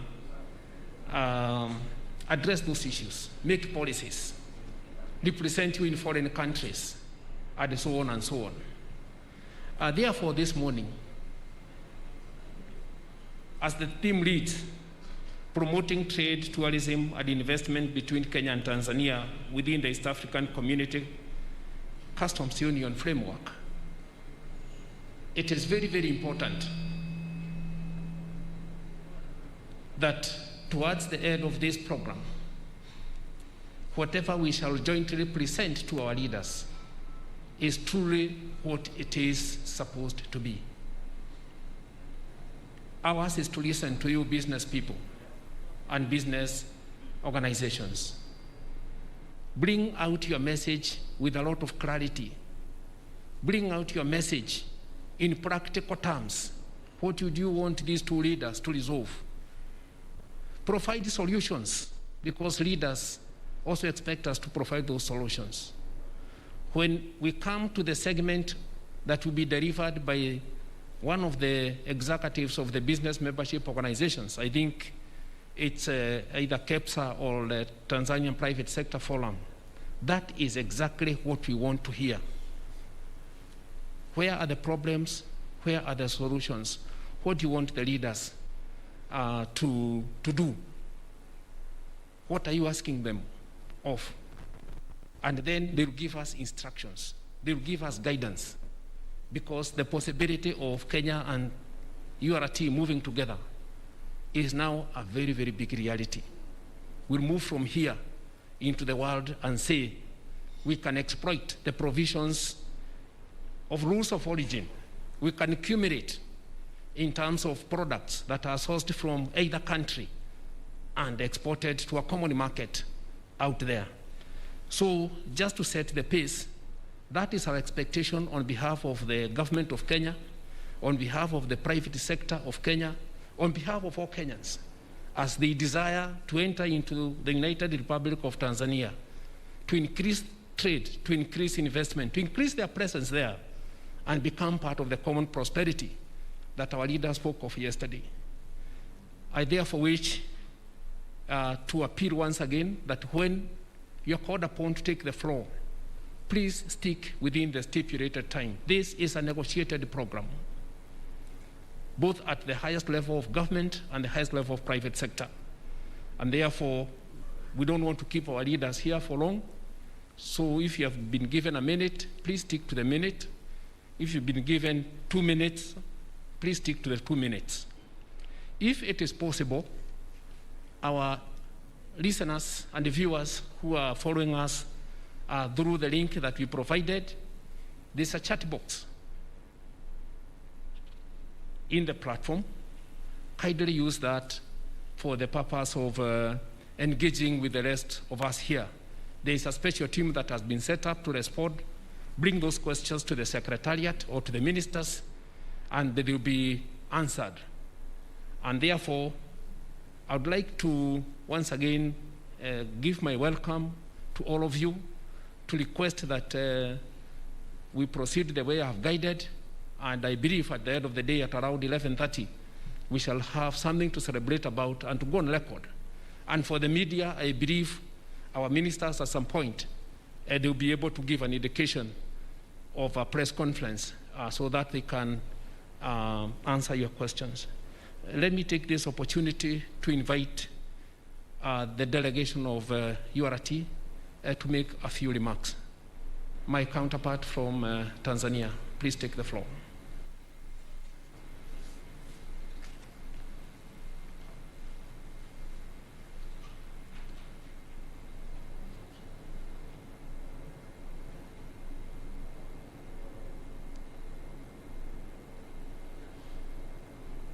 Anapokaribia huyu mwenzetu, ningeomba sana sana ikiwezekana tutumie lugha ya Kiswahili, isipokuwa I'm not so good at it, but I have at least tried. Nimejaribu kiasi.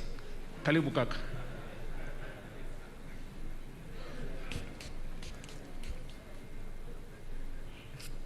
Thank you, Ambassador Weru, Permanent Secretary, Minister of Trade of Kenya.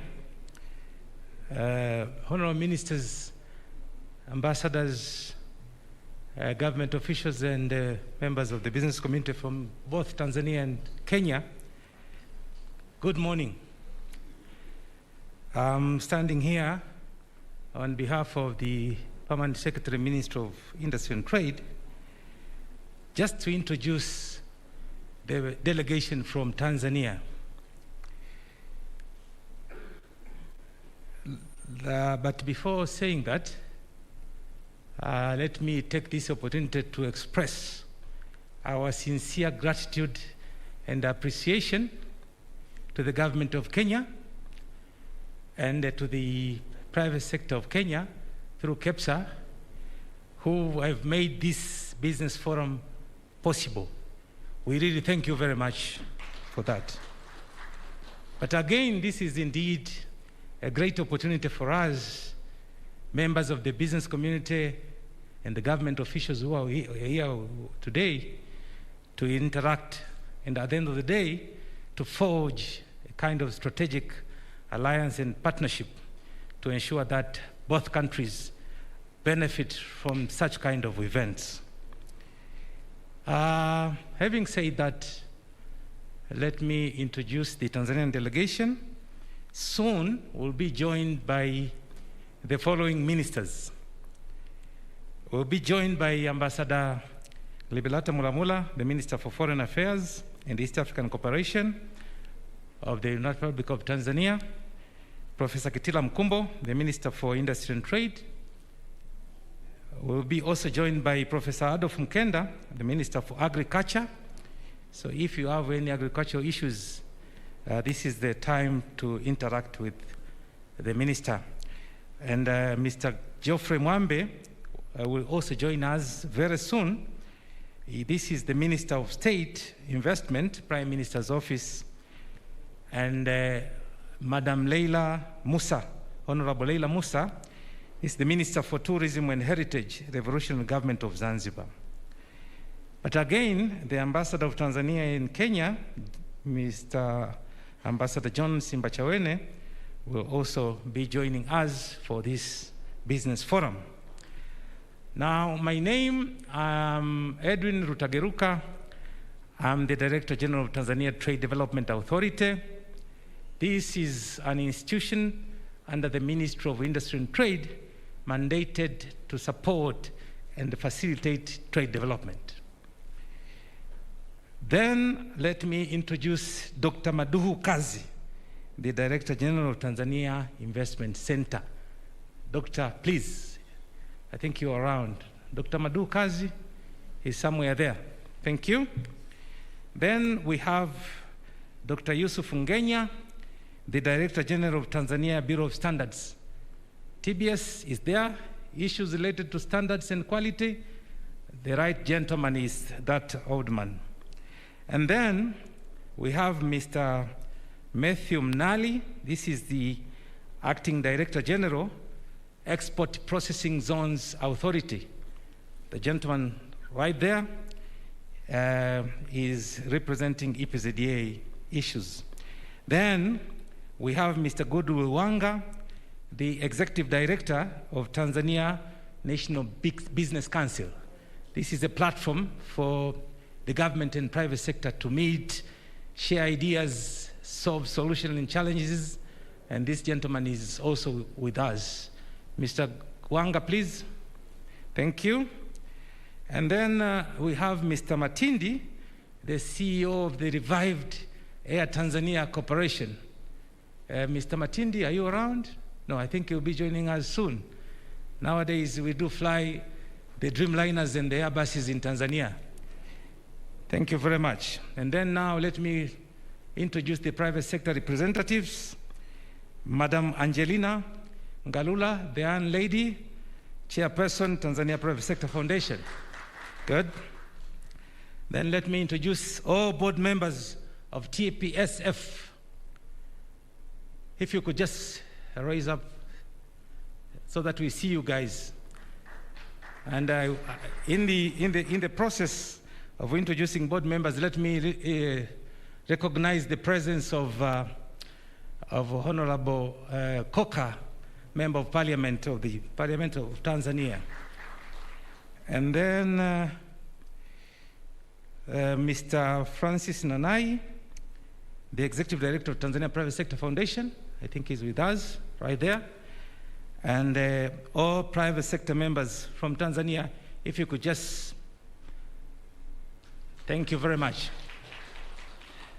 With great humility, let me now introduce officially our Tanzanian Minister for Industry and Trade, who have just entered, Mheshimiwa Honorable Professor Kitila Alexander Mkumbo, Member of Parliament. Karibu sana, Mheshimiwa Waziri.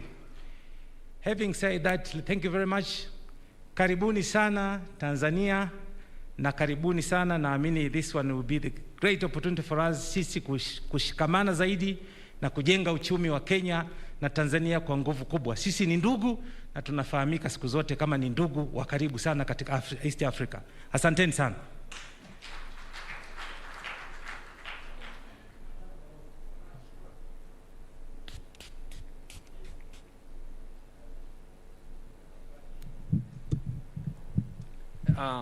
Thank you very much for that introduction. And once again, welcome Minister Alexander. Tuna furaha sana kuwa naye katika hiki kikao. Kabla sijamwalika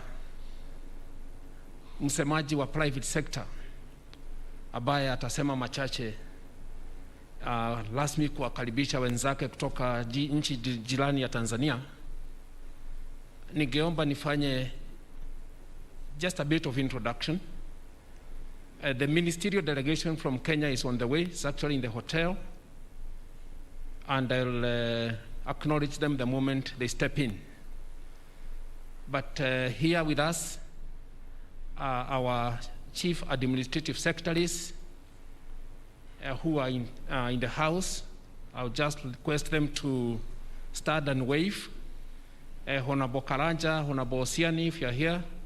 Those are our chief administrative secretaries in the Ministry of Trade, Industry and Enterprise Development. I would like to recognize the chairman of the Parliamentary Committee on Trade, Investment and Cooperatives, Honorable Adan Haji, representing the parliamentary segment. I would like to request all the principal secretaries present to stand. The principal secretaries who are here. Over there, Ambassador Keremi Karigitu, thank you very much. I would like to request all our trade facilitators who are here. The trade facilitators, KEBS, KRA, KFIS, please stand. They are there. They will be given an opportunity at one point to contribute to the conversations that will go on. I'd like to recognize the chairman of all our business membership groups who are here, the critical ones, including KEPSA, including Chamber of Commerce, KAM. Please stand, and your representatives and your boards, if you are here. Thank you very much. Asanteni sana. I would like to request the delegation from the private sector, the way you are nominated by your respective membership groups, please stand. Those who are nominated by KAM, by Chamber, KEPS, and so on, please stand. Thank you very much. Appreciated. And at the very least, I'd like to request the various government officers who are here from the ministries, starting with foreign affairs, trade, livestock, agriculture, please stand. The public servants who are here, thank you very much, my colleagues, appreciated. So without much ado, in the absence of Carol Kariuki, who is the CEO of Kenya Private Sector Alliance, I would like to request Phyllis Wakiaga, the CEO of KM, to say a few remarks and welcome the private sector into Nairobi and into Kenya in particular. Phyllis, you have the floor. Hamjambo nyote. Hamnijibu hamjambo nyote. Asanti sana na nataka kuwakaribisha nyote leo katika kikao hichi. Tumeshukuru sana kuwa na wageni wetu kutoka URT, yani United Republic of Tanzania, kuja ili muweze kuwasiliana nasi leo. Tumefurahi sana kuwa nanyi tangu jana na tumepokea kwa furaha ambazo tumesikia kutoka mkutano ambao ulifanyika kati ya presidents wetu. Wamesema kuwa wameweza kuongea mambo ya kutatua shida za biashara. I will now switch to English. I was following instructions that we need to speak in Swahili, but I really want to welcome you all. Allow me to recognize the presence of the principal secretaries, the cabinet secretaries, the ambassadors, the CEOs, the leaders of the business community who have joined us here today. It's a pleasure to be here as we have discussions and deliberations on how we can take our region forward. For me, when I stand here, all I see is opportunities. And I know that we'll be discussing the opportunities in both Tanzania and Uganda. I see a lot of opportunities that we can harness. As we look at the Africa Continental Free Trade Areas, I also see a lot of opportunities that we can take advantage of. So this discussion today is really against the backdrop of the announcement by the presidents yesterday, and I think PS Weru has made reference to the same, that they have been able to discuss some of the challenges and impediments that are affecting business. And we are very excited about that. I think as the business community, that deserves a clap, because when our presidents give that political commitment and goodwill, it really means that that will trickle down to action. So what we are keen about is how we then address and have action around some of the key issues and challenges that have been affecting business.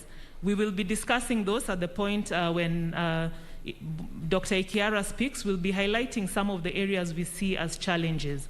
But what we see also is the opportunity that exists under the Africa Continental Free Trade Area. And on behalf of the business community, we want to say that as a region, we are rightly positioned to take advantage of the Africa Continental Free Trade Area. And we need to be able to build a strong manufacturing base in the region that can really accelerate and capture the opportunities within the African continent. So as we have these discussions today, I really urge us to do it in the spirit of taking the region forward, in the spirit of really having a mutual benefit for our two economies, so that into the future we create jobs and opportunities for all our people within all the sectors that are represented here. As I conclude, I just want to mention that the business community is represented here by KEPSA, Kenya Association of Manufacturers, and the Kenya National Chamber of Commerce and Industry. The PS had asked that I recognize all of you, so maybe you can just stand on your feet and let everyone see that we have a strong representation from the business community within Kenya in the room. So I'll request all of us to just be up on our feet as the Kenyan business community. And on your behalf, I welcome all the guests from Tanzania for this forum today. And we look forward to also coming over to Tanzania so that we can take these discussions and this relationship forward. God bless you all, and I wish us all a very fruitful deliberation today. Asanteni sana.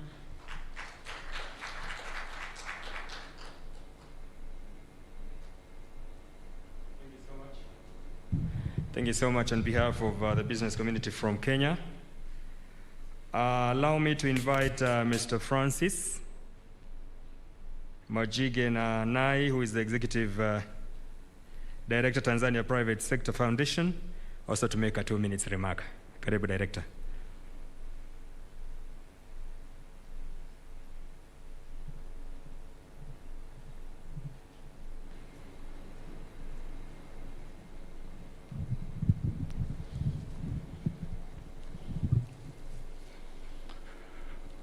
Honorable ministers present here, permanent secretaries, honorable ambassadors, members of the business community from the two countries, ladies and gentlemen, all protocol observed.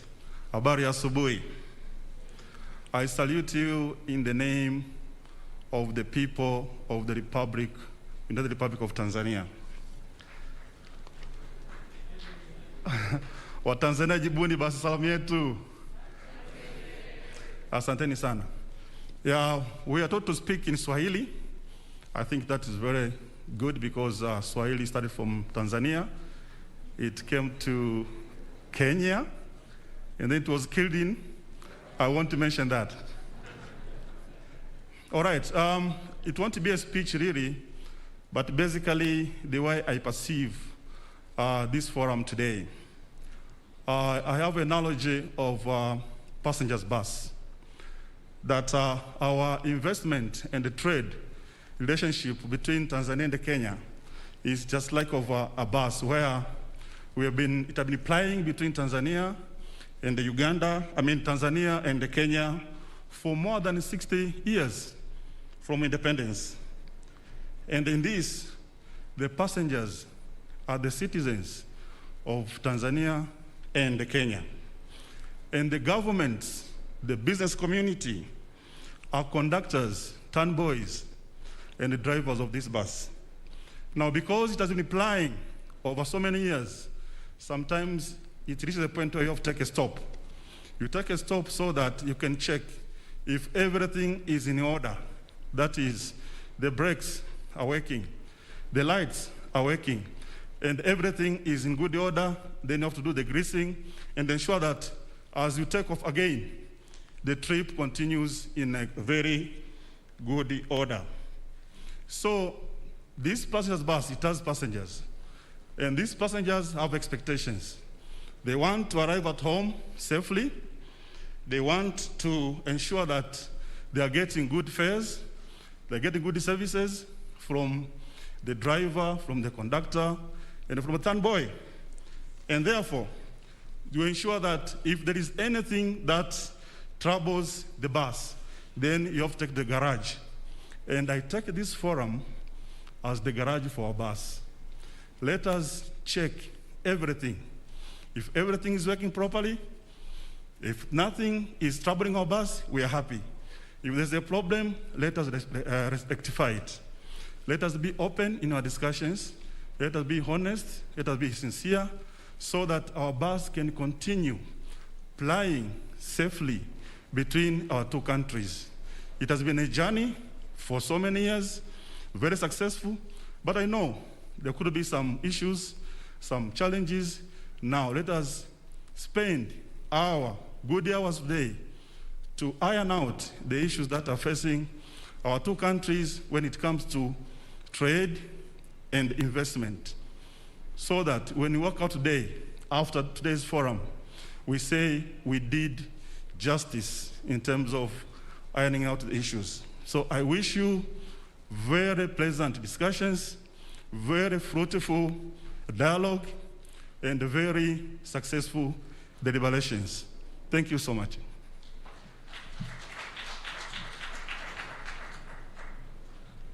Thank you so much, Mr. Francis, the Executive Director of Tanzania Private Sector Foundation.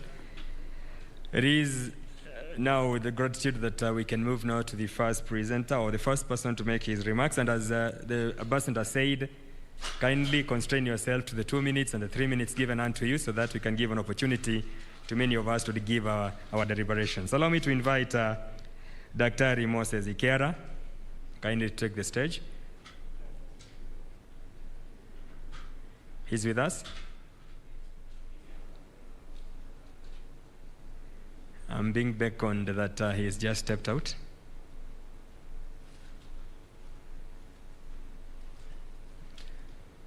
If Balozi, you can allow me before Daktari comes in, we can move to Honorable Sylvester, if he's in the house. Mheshimiwa Sylvester yuko kwa ukumbi. Sylvester Francis Coker. Kidogo tushauriane.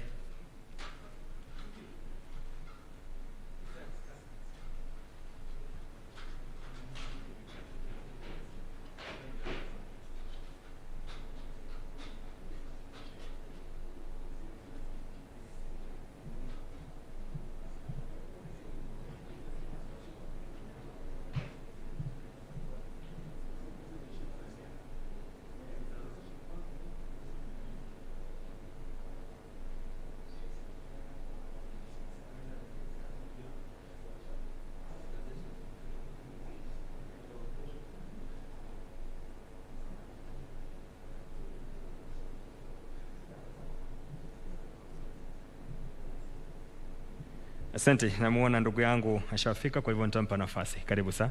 Asante.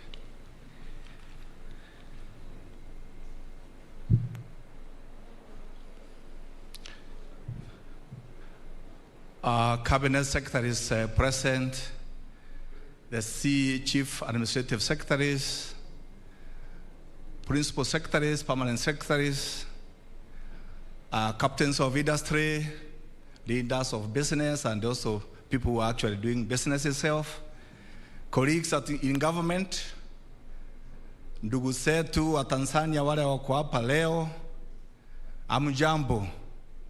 Amujambo tena. Good mornings. Mimi naitwa Moses Ikera, Chief Executive at Ken Invest. Na niko na dakika chache to present about opportunities in Kenya, and I'll go straight away. Next, I think kwa Watanzania wale wajangalia who have not seen Kenya, what we are doing in terms of economy. Our economy's GDP is about now $101 billion, 101. We have about close to 50 million people. Economy is very stable. Per capita income is about $2,000. So we are getting closer to our target of $3,000. For the last 15 or so years, our economy has grown at an average of 5.6%. Next. Key question is why to invest, why you should invest in Kenya.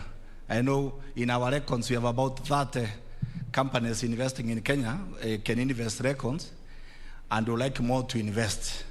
So the reasons are, many reasons. I'll be quick. The next one, first one is the economy. Business people, the bottom line is the economy. How strong the economy is, we've indicated we've been growing very strongly. But even more important, we want to grow at a double digit and sustain growth at more than 10%. So the economy is very diversified, as you can see from this chart. And we have also a very, very strong consumer category in the class. Next. The next reason is there's already a lot of investment. There's a very strong business ecosystem.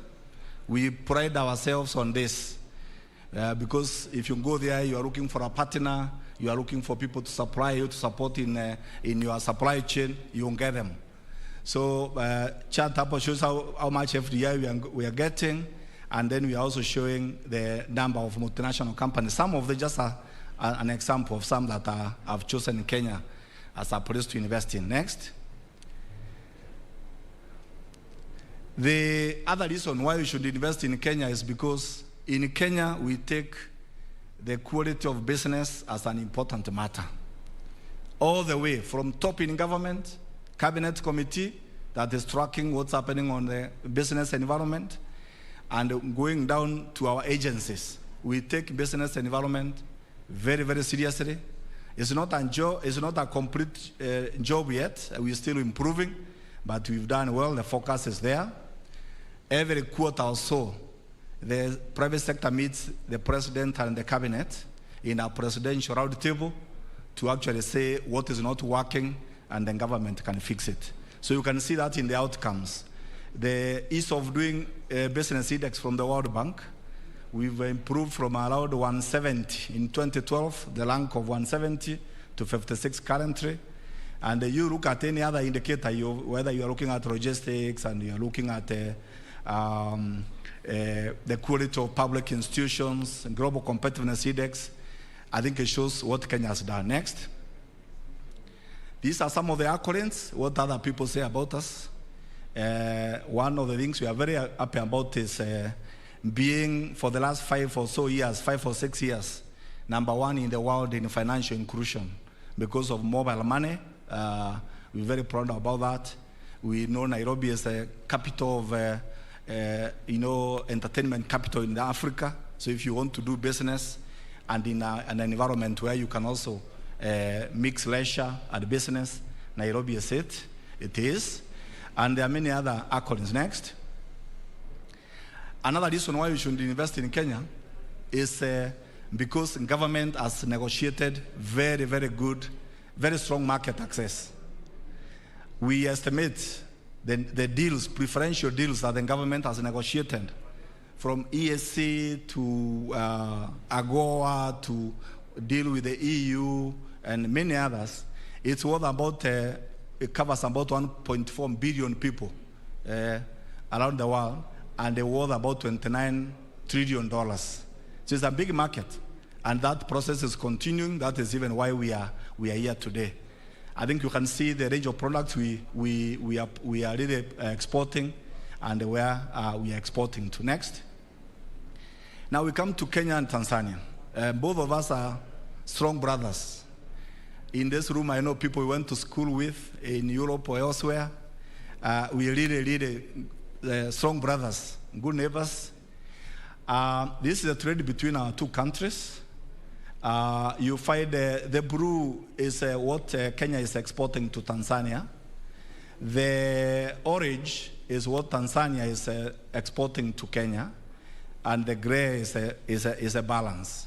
I think this chart, what it shows you, ni kwamba kwa sasa ile biashara, what we are exporting to Tanzania and what Tanzania is exporting to Kenya is more or less equal. Yeah? So we are doing almost equal business. But we are doing only about that 3 billion shillings every year.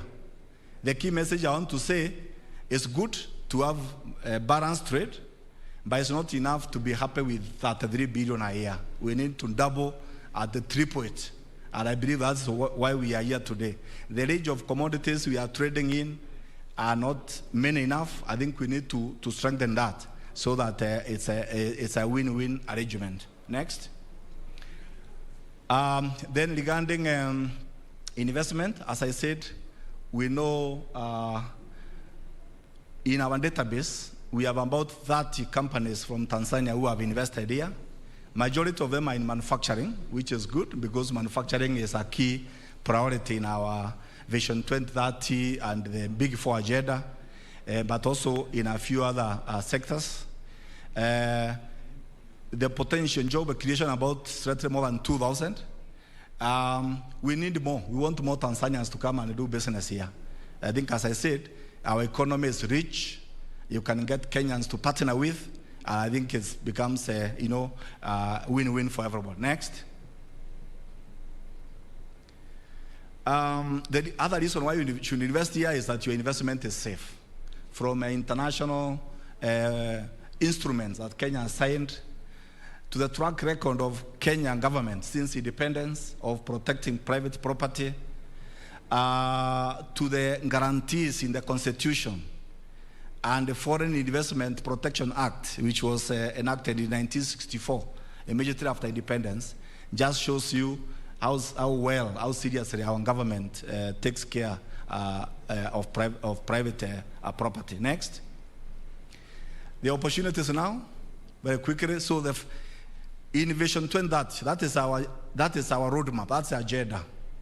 We want by 2030 to have no Kenyans below the poverty line, to have average Kenyan earning at least $3,000, to have Kenyans who are very proud and happy to be Kenyans, who can move from any part of the country to the next very quickly and all that, living in a clean environment.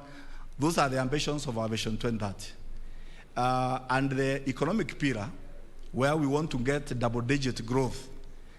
These are the 8 sectors that have been prioritized for that, from agriculture, manufacturing, tourism, wholesale and retail trade, financial services, ICT and the business process outsourcing, the oil and minerals, and finally the blue economy in terms of fisheries, processing, and also the maritime industry. So that's our long-term vision.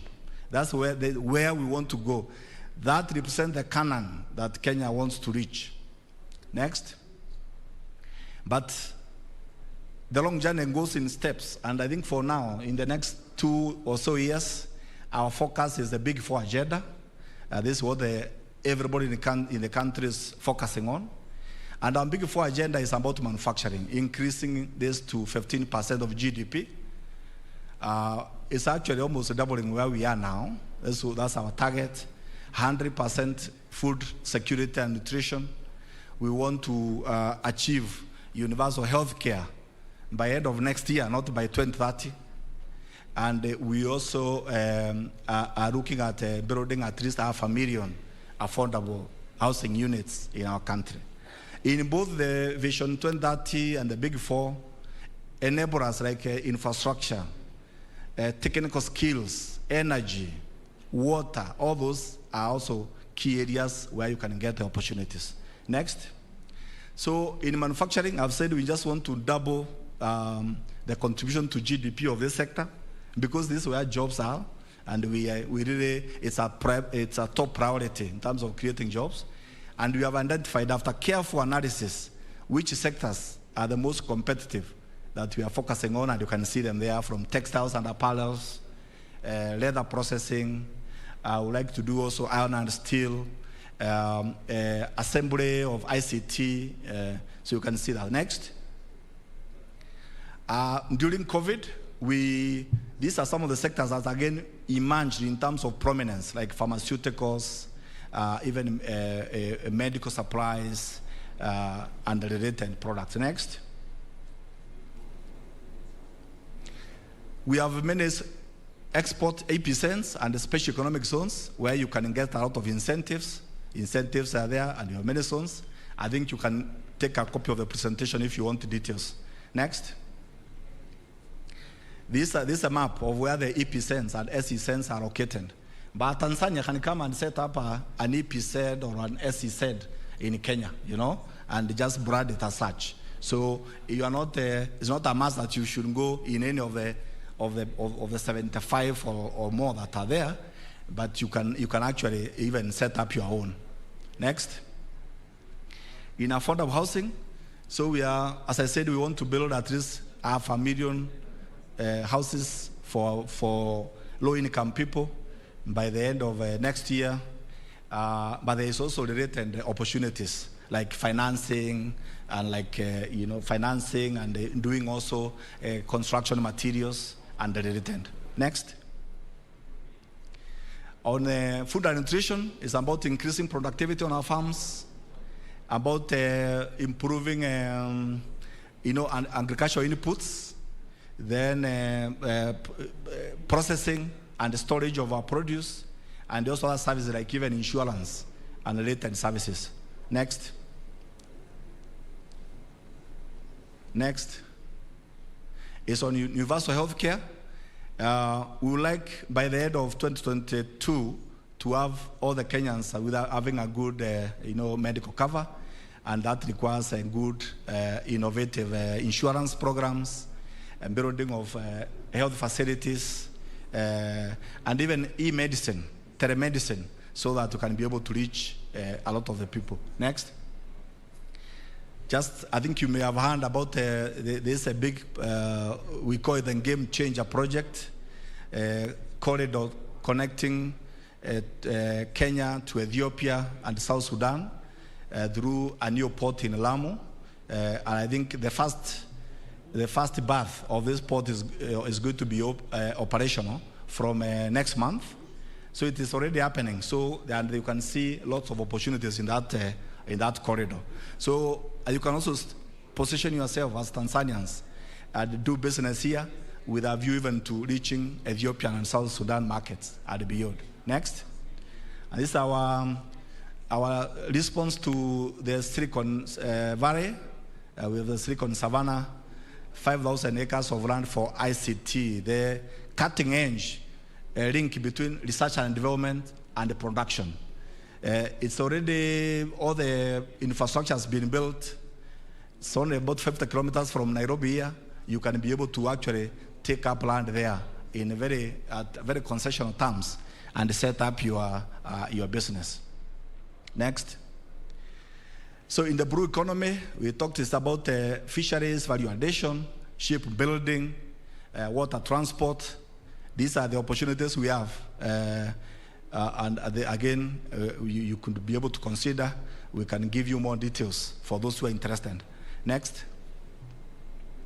In the energy sector, from transmission to distribution systems, off-grid solutions. If you want to set up power supply in areas that are not connected to national grid, those are the hottest areas that you can do that. But even feeding to the national grid is possible, and opportunities are available. Next. In tourism, you all know that we now getting about 2 million international visitors every year. Our potential is more than 5 million. So you can imagine, if we go to 5 million, the opportunities we have from accommodation to development of new tourism products, development of complete circuits. And this is one area where we can strengthen cooperation between ourselves and Tanzania, so that we have just like you can have a range of value chains for very effective manufacturing. We can also have regional value chains for tourism, where you can have a good circuits that cut across the two countries. Next. So to get started, we are there for you. Our motto is investor is king or queen. So come and see us. We serve you. All the agencies, ourselves and agencies landing the EP cents and SE cents and all the other government regulators, we have formed ourselves into a Team Kenya to give you a very efficient service that will make you, be happy. These are the services you get at Can Invest. Next, we have a one-stop center. So now you don't have to move from one office to the other to get to register your company or get registered for tax purposes. We can get all this in one place. Next, we also have digital platforms for those who want to do remotely. You can find opportunities in e-opportunities. You can also see the transparency of how to do the procedures of doing business. It's in e-regulations. We have now almost 260 procedures that you can just click and you're able to see what needs to be done. And then you don't have to think that you must pay a bribe or you must really go up and down to do it. You are empowered through this platform. Next.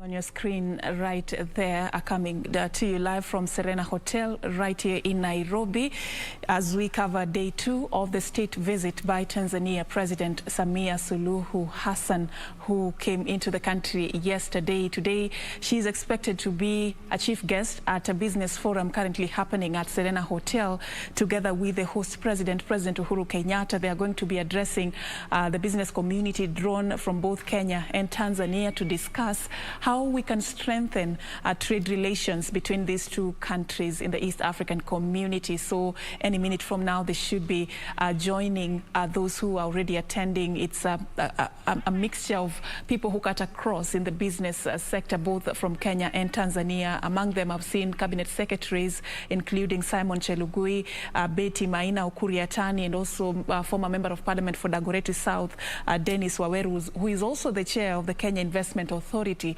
just to discuss matters on how these two countries can exchange ideas, can deal with the trade barriers that we have been having in the last few years, and also to see how to tap opportunities that we both have in the East African community in matters of agriculture, tourism, talk of the issue to do with opportunities that really can benefit us as Kenya and also as Tanzania. We'll be talking more about how this relationship is going to be beneficial for both countries later as we cover this particular proceeding for you.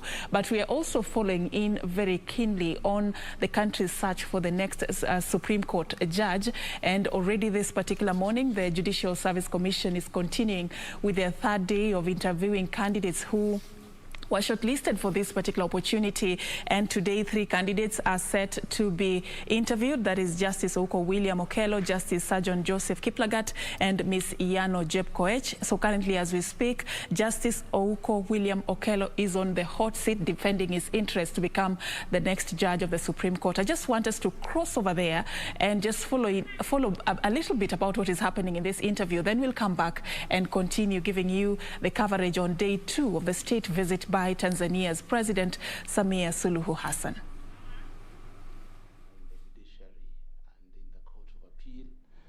Where you strive always to bring people together, to resolve conflicts, to be able to see other person's point of view, to be patient, to listen, and to be slow to talk back. Those are some of the attributes that I have used in my career, and if I'm honored to go to the apex court, the same attributes will not change. Okay. Now, the other question is that, looking at your career, you started from the bottom, district magistrates to professional, as we used to call them. Now, you've grown through the ranks, Of course, on merit, you've earned all the way. There are many lawyers who would opt to go to private practice because it was easier to make money faster. There are those who sacrificed and decided to be in the judiciary, others, government, and others. Now you'll be going to the apex court, and it's the dream of every legal practitioner to end up, because that's the highest court. Whether it's in the US, whether it's UK, whether it's Kenya, that's the ultimate. Now, tell me, what is this impact? Because I don't want it just to be that umefika, you know, that kind of like now you self-actualization, you've reached the apex. What is this impact, one single impact that you believe you'd want to make in that court now that you'll have reached more or less where every other person dreams to be in the legal profession? Yeah, thank you, Counsel. Some of us joined the bench because we wanted to serve. There wasn't pay to talk about at the time we joined. And as you join the bench and ask any magistrate today what they aspire to be, when you join the bench and that's where you want to spend your time, you have not joined it for any other reason, your eye is on the topmost court and on the topmost job, the Chief Justice and the Supreme Court. And so it is the journey I have traveled. Excuse me. I've tried to do it on a very straight line, no cutting corners. And so should I be lucky to reach the top court, the way I have conducted my matters, the way I've related to colleagues is the same way that I will conduct my matters and relate to my colleagues. Specifically, my concern has always been access and expeditious delivery of judicial service. I know the Supreme Court doesn't have a backlog to talk about, but the focus, because we'll be working, God willing, as a team, is to ensure that the court becomes real time, to ensure that the pending matters, I know there are reasons why they have backlog in that court, the numbers and conflicts, some judges having had those appeals from the High Court, is to reduce that backlog by deliberate case management so that the court becomes real time, so that a matter filed this year is heard this year. The judges have enough time to do thorough work on the judgments and rulings that they produce. So the focus really is backlog reduction and expeditious disposal. Okay, my final question. Next year we'll have the presidential elections. And you know how that is a big issue in this country. A lot of divisions, and actually our country is like we all become mad, you know.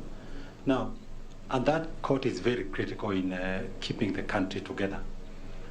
Now, for you, what assurance would you give to Kenyans that you'll also play your role, and how would you play to ensure that ultimately as a country, Kenya is the winner at all times, regardless of how situations unfold? How do you ensure that you are playing your rightful role in ensuring that ultimately Kenya is the winner?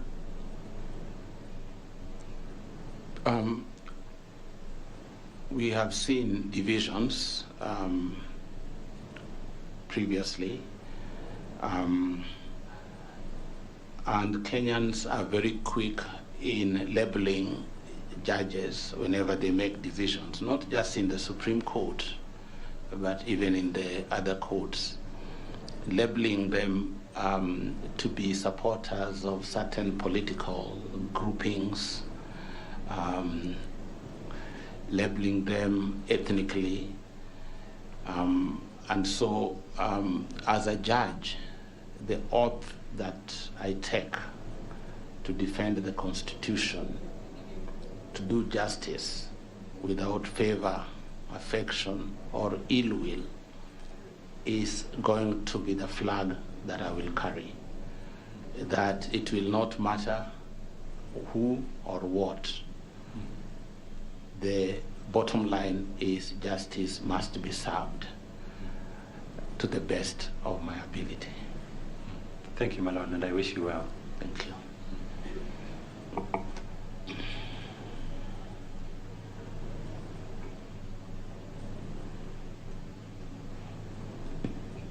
Oh, are you done, Commissioner? Oh, okay. Honorable Attorney General, this is your time to please engage the judge. Thank you very much, Madam Chair. My lord, good morning again. Good morning. Please allow me to take you back to the discussion we had where, in answer to a question by the Honorable Mr. Justice Wasame, when we spoke about perceptions in the Supreme Court. One of those perceptions of which you're well aware, and it's constantly in the social media, are allegations of corruption and bribery. It keeps coming up time and again. Now, in the event that you find yourself being appointed to join that court, you'll be joining that court with that backdrop. As Judge number 7 in a collegial court which you're familiar with, how would you engage your colleagues from the president of the court, the deputy and the other judges to address that particular problem in the court? Thank you, Mr. Attorney. Perceptions, because the work we do as judges, as courts, cannot be equated to a football match between two teams, where sometimes people win, sometimes it's a draw. There is no draw in a dispute resolution. There's a winner and a loser. And winners will celebrate. Losers will not join them. Losers will look for excuses why they lost. And so there are those murmurs that decisions are made on account of other considerations other than merit. There has never been any specific case, because then we would be having people before EACC and court. But that is not to say that these rumors are just rumors. If there are rumors, then we must find out what is causing these rumors. And I know in the strategic plan of the Supreme Court, they have identified interventions to address these perceptions. Training, they've talked about engaging each other, just as you have suggested, just talking and finding out where are these gaps that make people think that we are on the take. And so if I'm lucky to join the court, it is a conversation that I think can be taken forward as the court reviews its performance for the last 10 years. A conversation among ourselves helps. Like in our court, we talk about these things very, very openly, and we keep reminding each other that we are lucky, first and foremost, to serve in the second top court, in the Court of Appeal.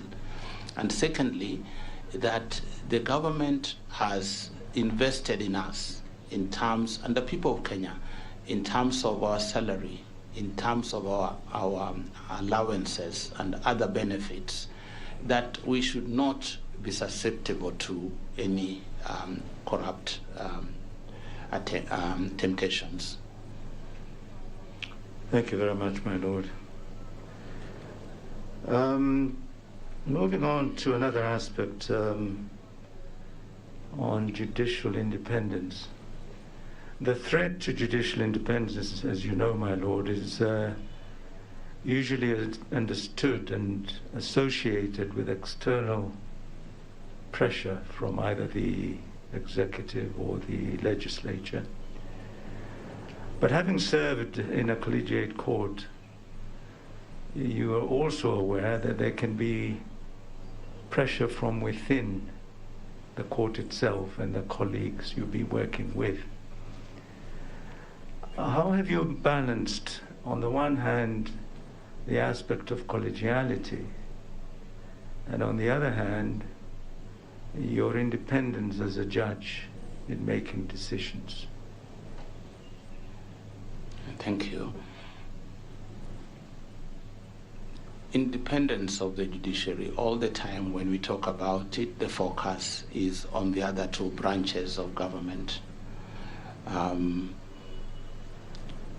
We also ought to be independent of each other. There may be instances where a colleague tries to influence you, or even where a member of the family or any other person out there, a friend. In a collegiate court, you have to be very open with each other. You have always to disclose your interest. The interest that you need to disclose ought to be something like, I dealt with this matter at some point only on a preliminary stage. It cannot be a disclosure that I've been approached by so and so, because in that case, then that will be the end. And so there ought to be openness as a college of judges to discuss things openly. And how, my lord, would you deal with that aspect, bearing in mind that you're only 7 judges and you may be compelled on occasion to invoke the doctrine of necessity? So you're conflicted on the one hand, but the doctrine of necessity dictates otherwise. How would you deal with that sort of situation? The doctrine of necessity, if we were to go back to history, its origin in common law, that you are permitted to commit a crime in order to save a worse risk or calamity. It was developed to save situations. And the examples that are given are many. For instance, if it is illegal to drive without a driving license, but you have a patient who is in an accident situation, somebody who is going to die involved in an accident. So although you have no driving license, but to save this life, you will break the law by driving this patient to the hospital. That's necessity. And the same principle, therefore, applies, so that although we have this conflict, but we are only 7, the fact that we know, the fact that you have disclosed it, we will now keep an eye on you as we go along. Thank you very much. And finally, Honorable Judge President, again, in the event that you are appointed to this court, you find yourself being invited to a workshop, an induction and bonding session with your colleagues, the other 6 judges of the court. And you're invited to make a contribution to the agenda for that bonding workshop.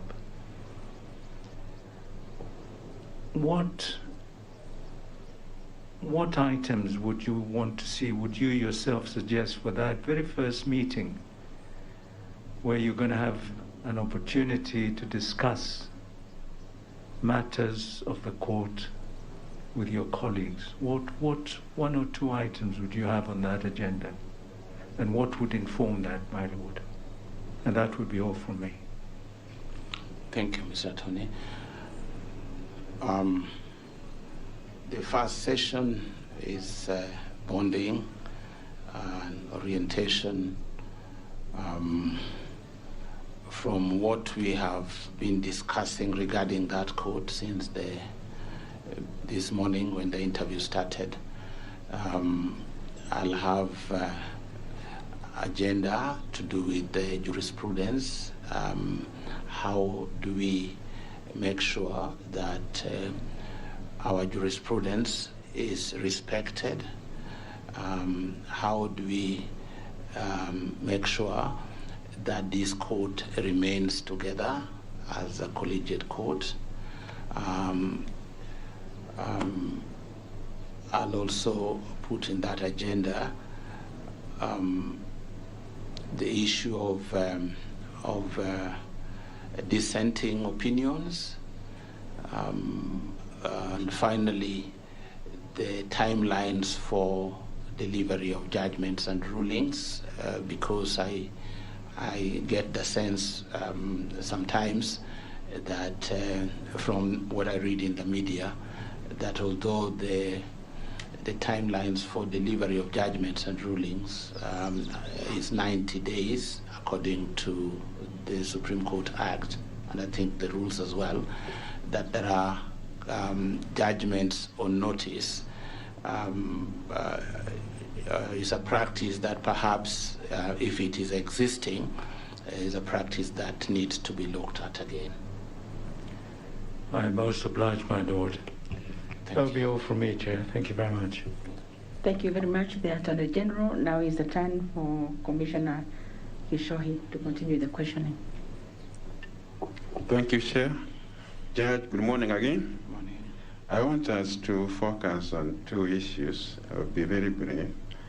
As a state officer in the Supreme Court, and I want us to reflect on Article 10 of the Constitution on national values and principles of governance. And one of the principles and the values under that article is the promotion of national unity and patriotism. In your view, how will you promote that value as a state officer, as a judge in the Supreme Court? National unity and patriotism, those two. National unity, patriotism, and you are a judge, it can only be through your judgments and your decisions. They should reflect that you are truly a patriot, and they should also reflect that you are alive to the need of having the country united. Mm-hmm. In the event of matters of public interest, national importance, does it matter? Of course it will matter, because if we close our eyes in some of these matters, and remember last time I was before the Commission, I gave examples of decisions that we have made as a judiciary that have far-reaching consequences on the economy, on the development of this country. And so, yes, that will also matter. Very good. Chair, I will go to something else. In this case, I'm focusing myself on the strategic plan for the Supreme Court 20 up to 2024. And two of the objectives there relates to the staff, enhancing staff skills and competence as one of the strategies that they need to realize between year 2020 and 2024. As a judge in that court, how will you be able to assist the court realize that objective, enhancing staff skills and competence? Two things you do.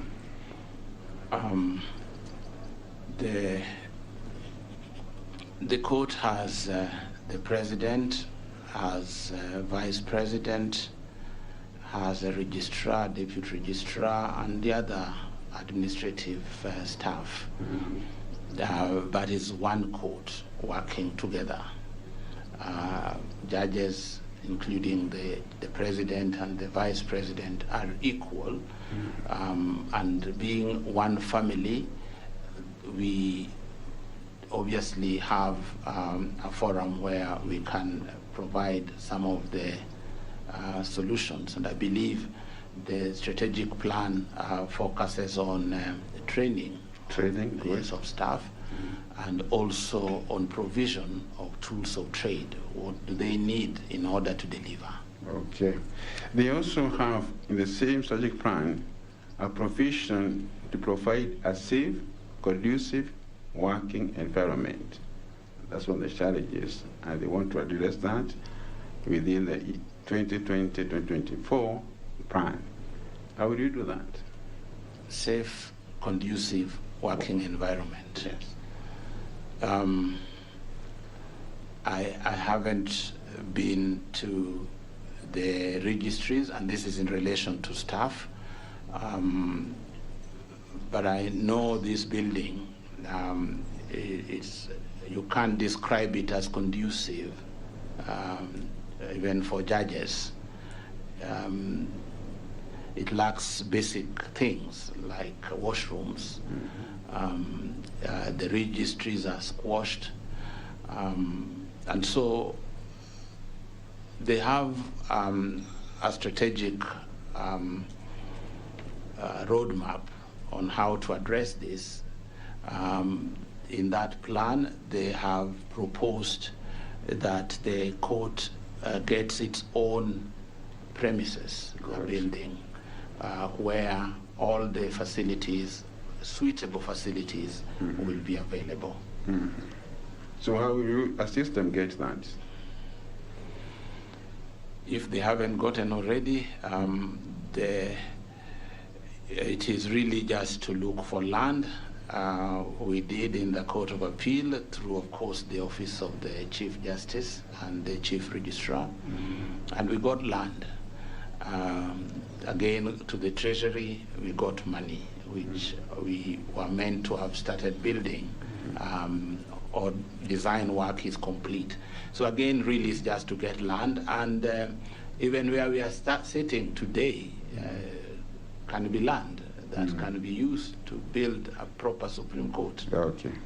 Finally, Madam Chair, Honorable Judge, under the medium-term program 2018-2020, and this is about judiciary whole, there's a flagship program under Vision 2030. Are you aware about that program?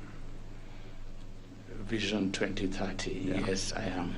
So why is that in terms of the judiciary under the medium term 2018-2020? Where are we? I know there are three key areas in the medium term: the social, political, and economic. And the judiciary falls in political. I have not known how. And we have undertaken to ensure that the rule of law is realized. I can say that if I was to give out of 10, I would give 3. 3 out of 10. Because a rule of law means that everybody is obeying the law. The law applies equally to everybody. So why I'm giving it 3 is that we still have people who do not obey the law. Okay. They do not even obey court orders. Hence 3 over 10. Okay. Thank you, Chair. Thank you, Judge. Thank you very much, Commissioner Kishohi. Now I would request Commissioner Koskei to ask his questions. Thank you, Chair. Good morning, Judge. Good morning, Commissioner. Yeah, I have 3 questions. I wanted to pursue still on the issue of the value that you are going to bring into Supreme Court. You said you don't want to criticize the office that you are joining for obvious reasons. And you also responded to Macharia that I think you will work on the issues of speeding up the work of Supreme Court, which is commendable. I wanted us to focus now on your wealth of experience in administration. You've been in judiciary for 34 years. There's no office that you've not run in this institution, except some few perhaps. And therefore, I really wanted to know what other value that will boost delivery of service in Supreme Court, or on the side of your wealth of experience in administration. Thank you, Commissioner. I emphasize again that from my time as a magistrate, working in this same building, working in various courts in the country, in the High Court, and currently in the Court of Appeal, where I've been privileged to lead my colleagues. I believe in one thing, in consultation before decisions are made. I have worked in these courts with people who are senior to me. When I worked in the only place I worked in the High Court where I was alone was Malindi. Thereafter I worked in Meru under a judge. I worked in Nakuru under a judge. And I worked in the Court of Appeal under the President. And it is normally my approach to contribute whatever knowledge I have on how to improve the administrative aspect of the courts. So for instance, I worked in Nakuru under the former Chief Justice and two others. So I was actually, again, the mono, as was said earlier. But of course, because of my background, I was able to agree as a team with my colleagues that certain things ought to be done in a particular way in order for us to maximize on our service delivery. So it's the same thing, God willing, if I'm honored to go to the Supreme Court, the same approach that you look at the gaps, and if there are gaps that you can be able to fill, then you make a proposal and it is owned by the rest of the team. Thank you. My second question is on how we can position judiciary in helping the country in economic development, economic growth. And as you're aware, the executive are trying their best. They are trying to loosen their procedures and regulations, enhancing security to ensure that this country becomes attractive. And Parliament also are trying to, to enact laws and statutes that will also speed up investors coming in and, to help us in sorting out most of these social problems that we have. Now, coming to judiciary, having a wealth of experience in judiciary all along from district magistrate to Court of Appeal, and now, God willing, you'll be in Supreme Court. In what ways can, judiciary and even Supreme Court help this country in trying to make it attractive to investors, in making it be very attractive to businessmen, so that all these unemployment problems, the challenges that we have, will a bit subside or be brought down, so that the country can have rapid economic growth?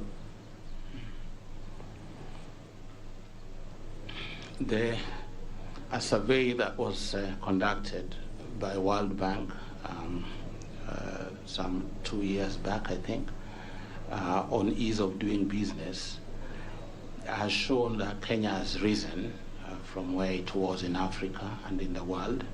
In Africa, I think we've gone down from, I think, position 4 to 6. But across the 190 countries that were surveyed, Kenya has gone up quite a bit. And that rating has been credited on the work that the executive has done through the Office of the Attorney General, the registration processes and all that, the laws that Parliament has passed, or the two houses. And then, of course, there is a bit of indictment again on us in that report. One, that it takes forever for cases to be determined, and two,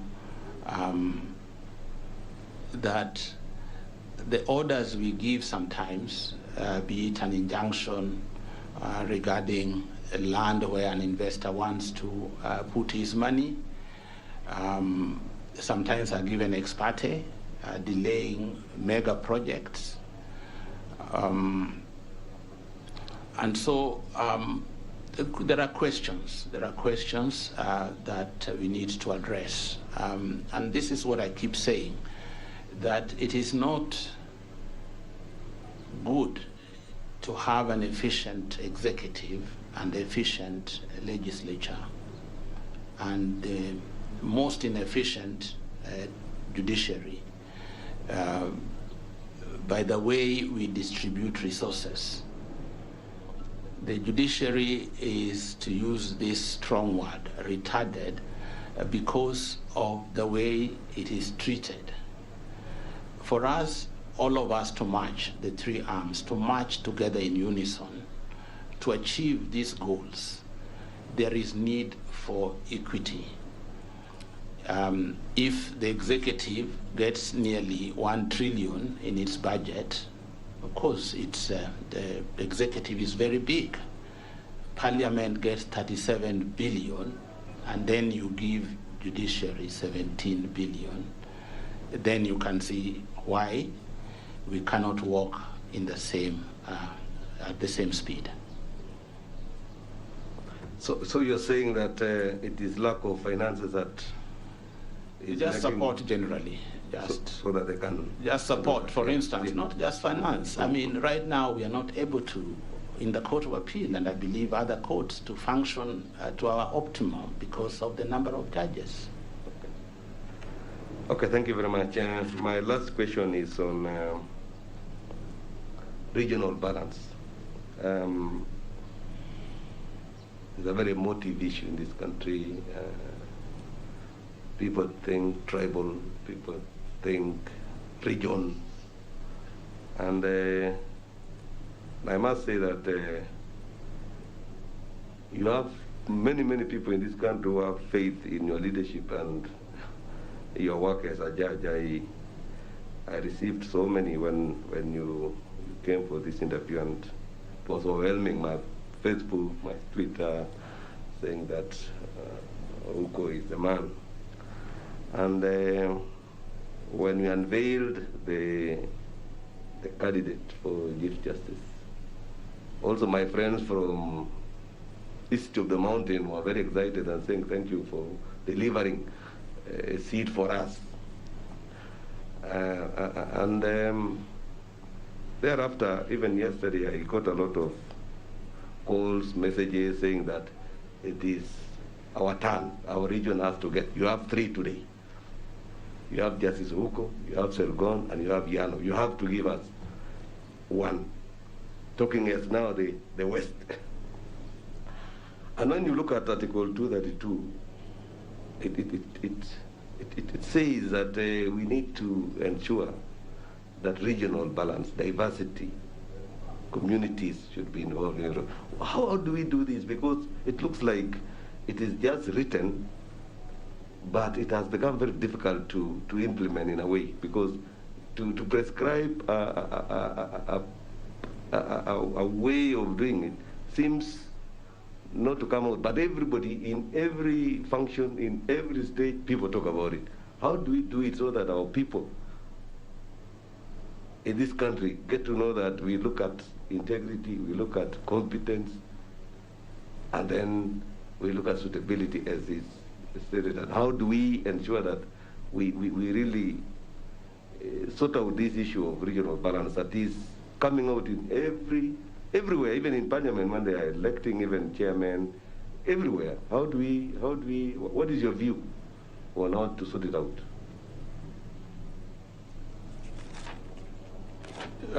Diversity,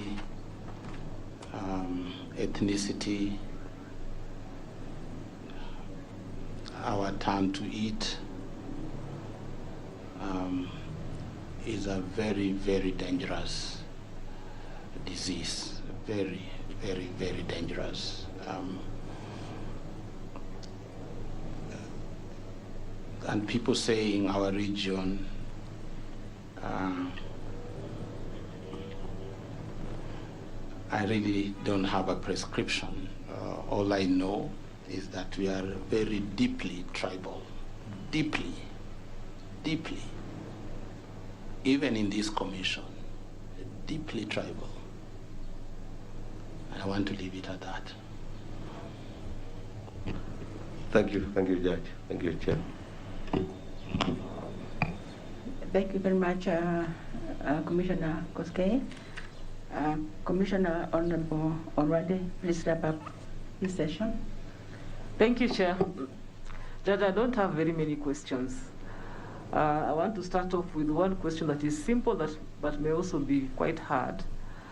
What I want to ask you, how do your colleagues in the Court of Appeal describe you?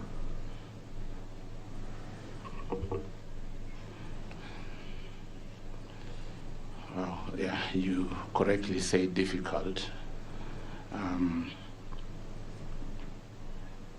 Maybe from rumors, because people describe you not to your face. Of course, they say nice things for you to hear. They say many nice things, like Commissioner Macharia said, humble, you are a team player, but behind me, they think I push them too hard. I'm a slave driver.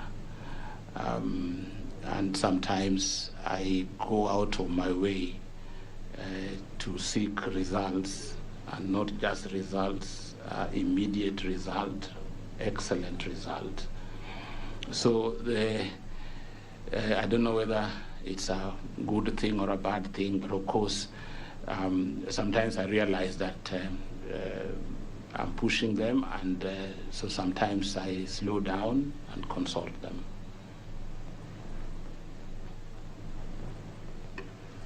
Thank you for that honest and candid answer. The other question I want to ask you is whether you believe in mentorship and whether you take your time to mentor others. I do, not all the time. I can say when I was in the High Court, whenever we had in all the stations I served, students from the university who came to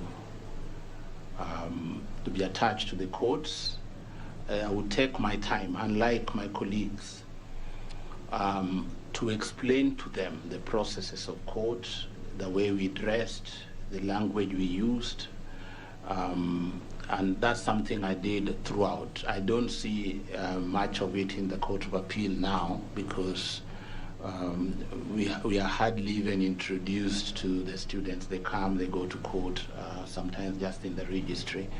So there is very little mentorship opportunity.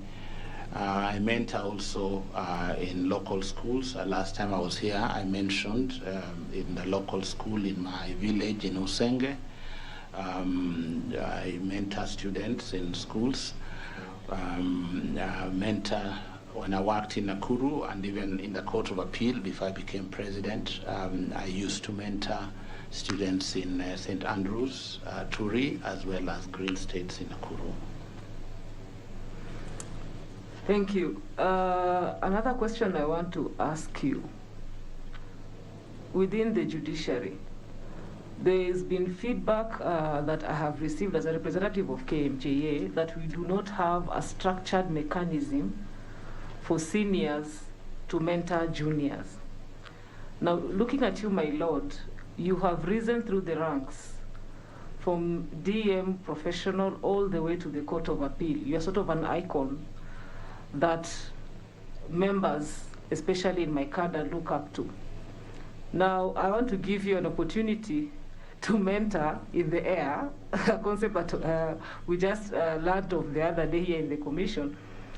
A member of this institution who is currently maybe in the rank of resident magistrate, in your experience, what words of wisdom would you share with them?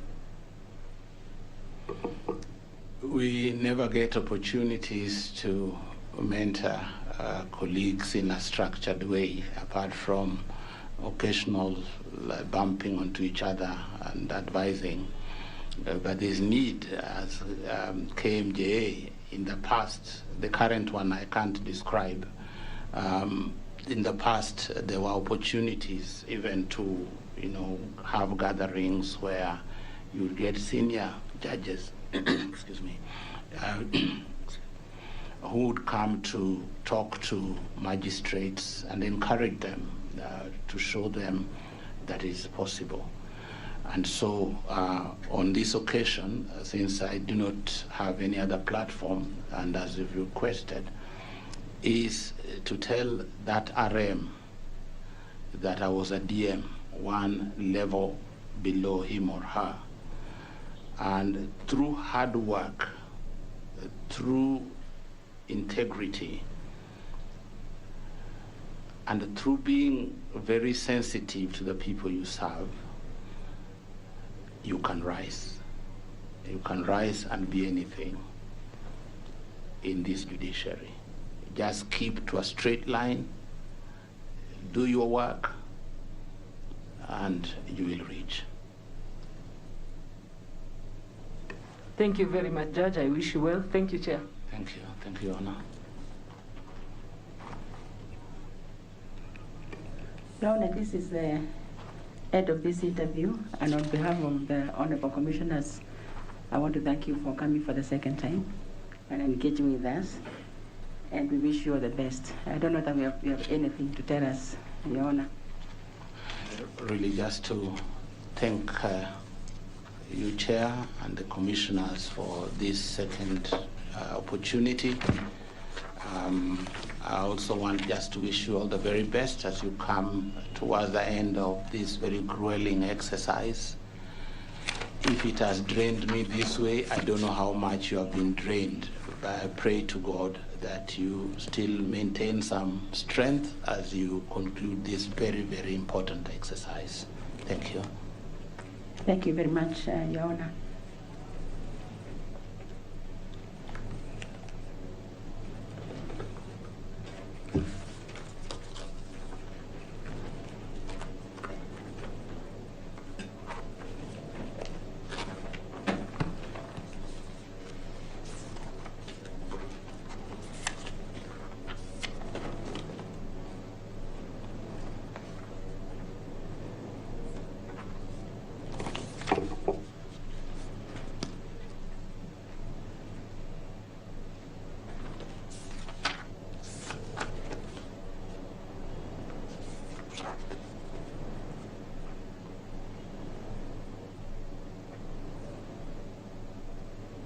Just concluded his interview. He was facing the Judicial Service Commission panel.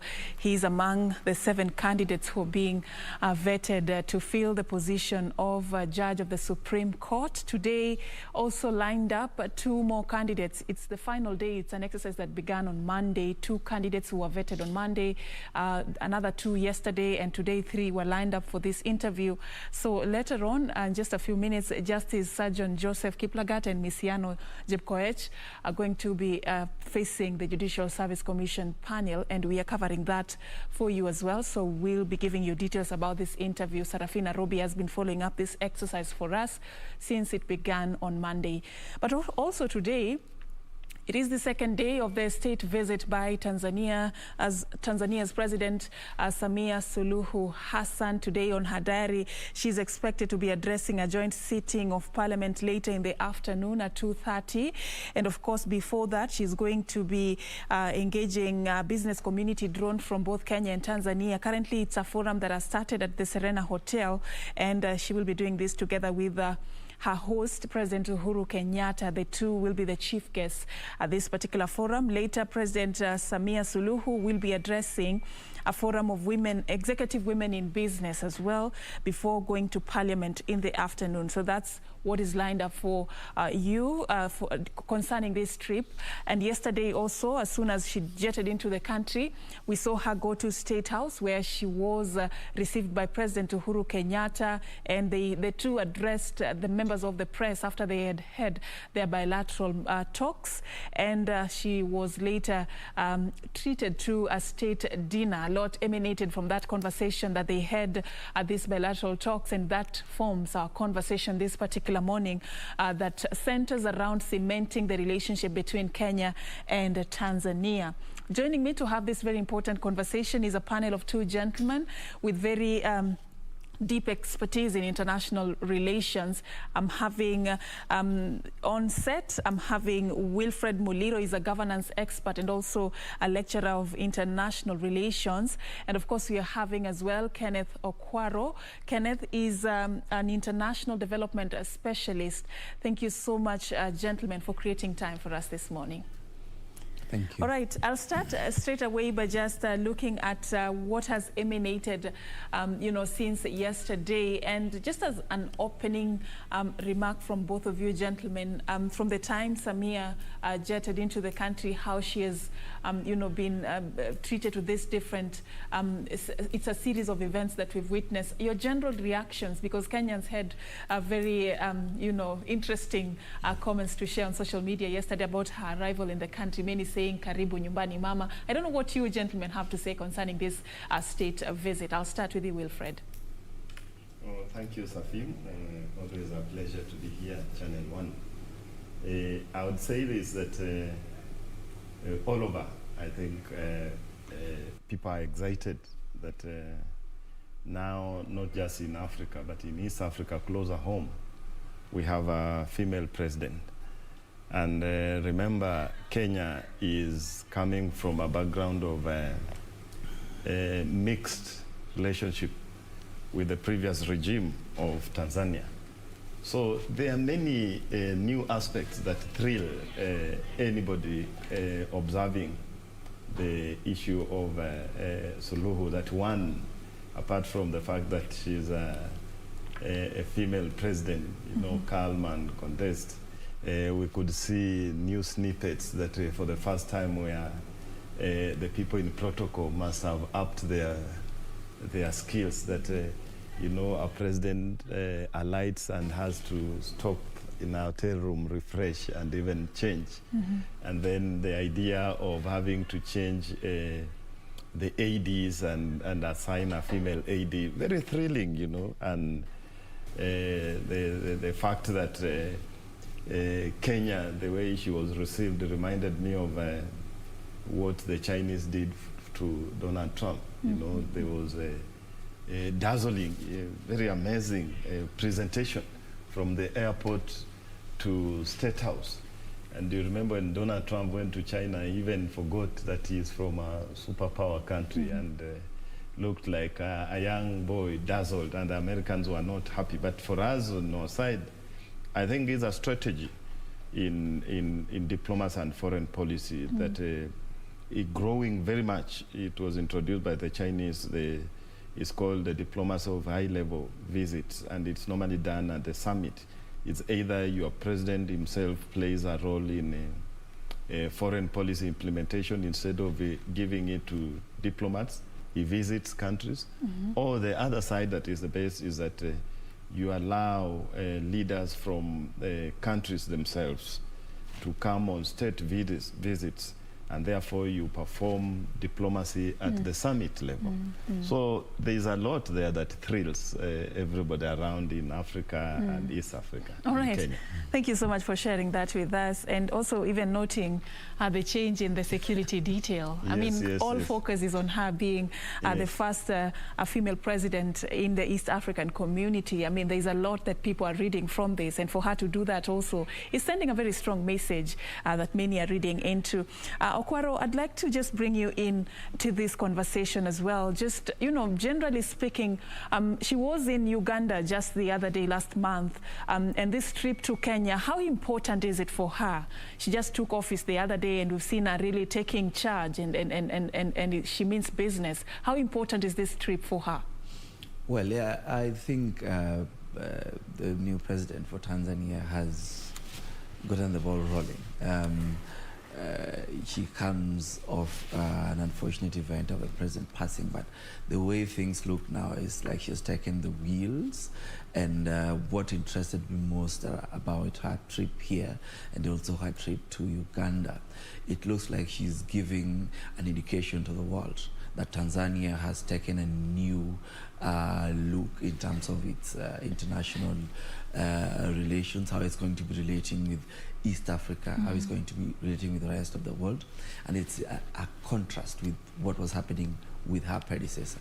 You can see that she's looking to get out the country out there more, and by coming to East Africa, first of all, to the major countries in East Africa, to Kenya and to Uganda, who are, you know, strong partners in the EAC, she's giving that indication, and I think she's going to continue to do this more if her stance for the couple of days or weeks that she has been president is to go by. I think it is important to her, as you can see in her speeches and in her demeanor, but I also think it is important to Tanzanians, looking at how they have received her, but also across the East African region. It's a profound moment that a woman has gotten the opportunity to lead, and people are looking forward to see what difference, because we have had men lead for years across the region, and people are looking to see that, you know, fresh air that she might breathe in. So that you can understand the excitement amongst Kenyans, amongst East Africans, and we can only wish her well. Yeah, true, and we wish her well as well, especially now that all focus is on her. And I just like Muliro to also query you on this particular, you know, it suddenly became a gender issue when she was sworn in as president, and many were really kind of excited, and others had mixed feelings about this particular subject. Samia, you know, joins the list of only 3 female leaders in Africa who have had an opportunity to hold such powerful positions. I'll cite Sylvie Kiningi, who served as Prime Minister in Burundi, and one Agatha in Rwanda, who just had a chance to slightly come as close as what Samia has been able to achieve. But in terms of presidency, she's the first female president in the East African community. Of course, we have others globally, but in the East African community, she has actually been the first.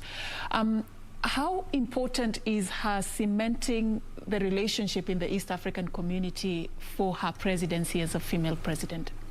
Yeah, that's Safim, that's a very valid question. I think, in my view, if you look at the foreign policy or the diplomacy of Suluhu immediately after she made sure that the procedures and requirements internally as a head of state have been fulfilled, she was outgoing.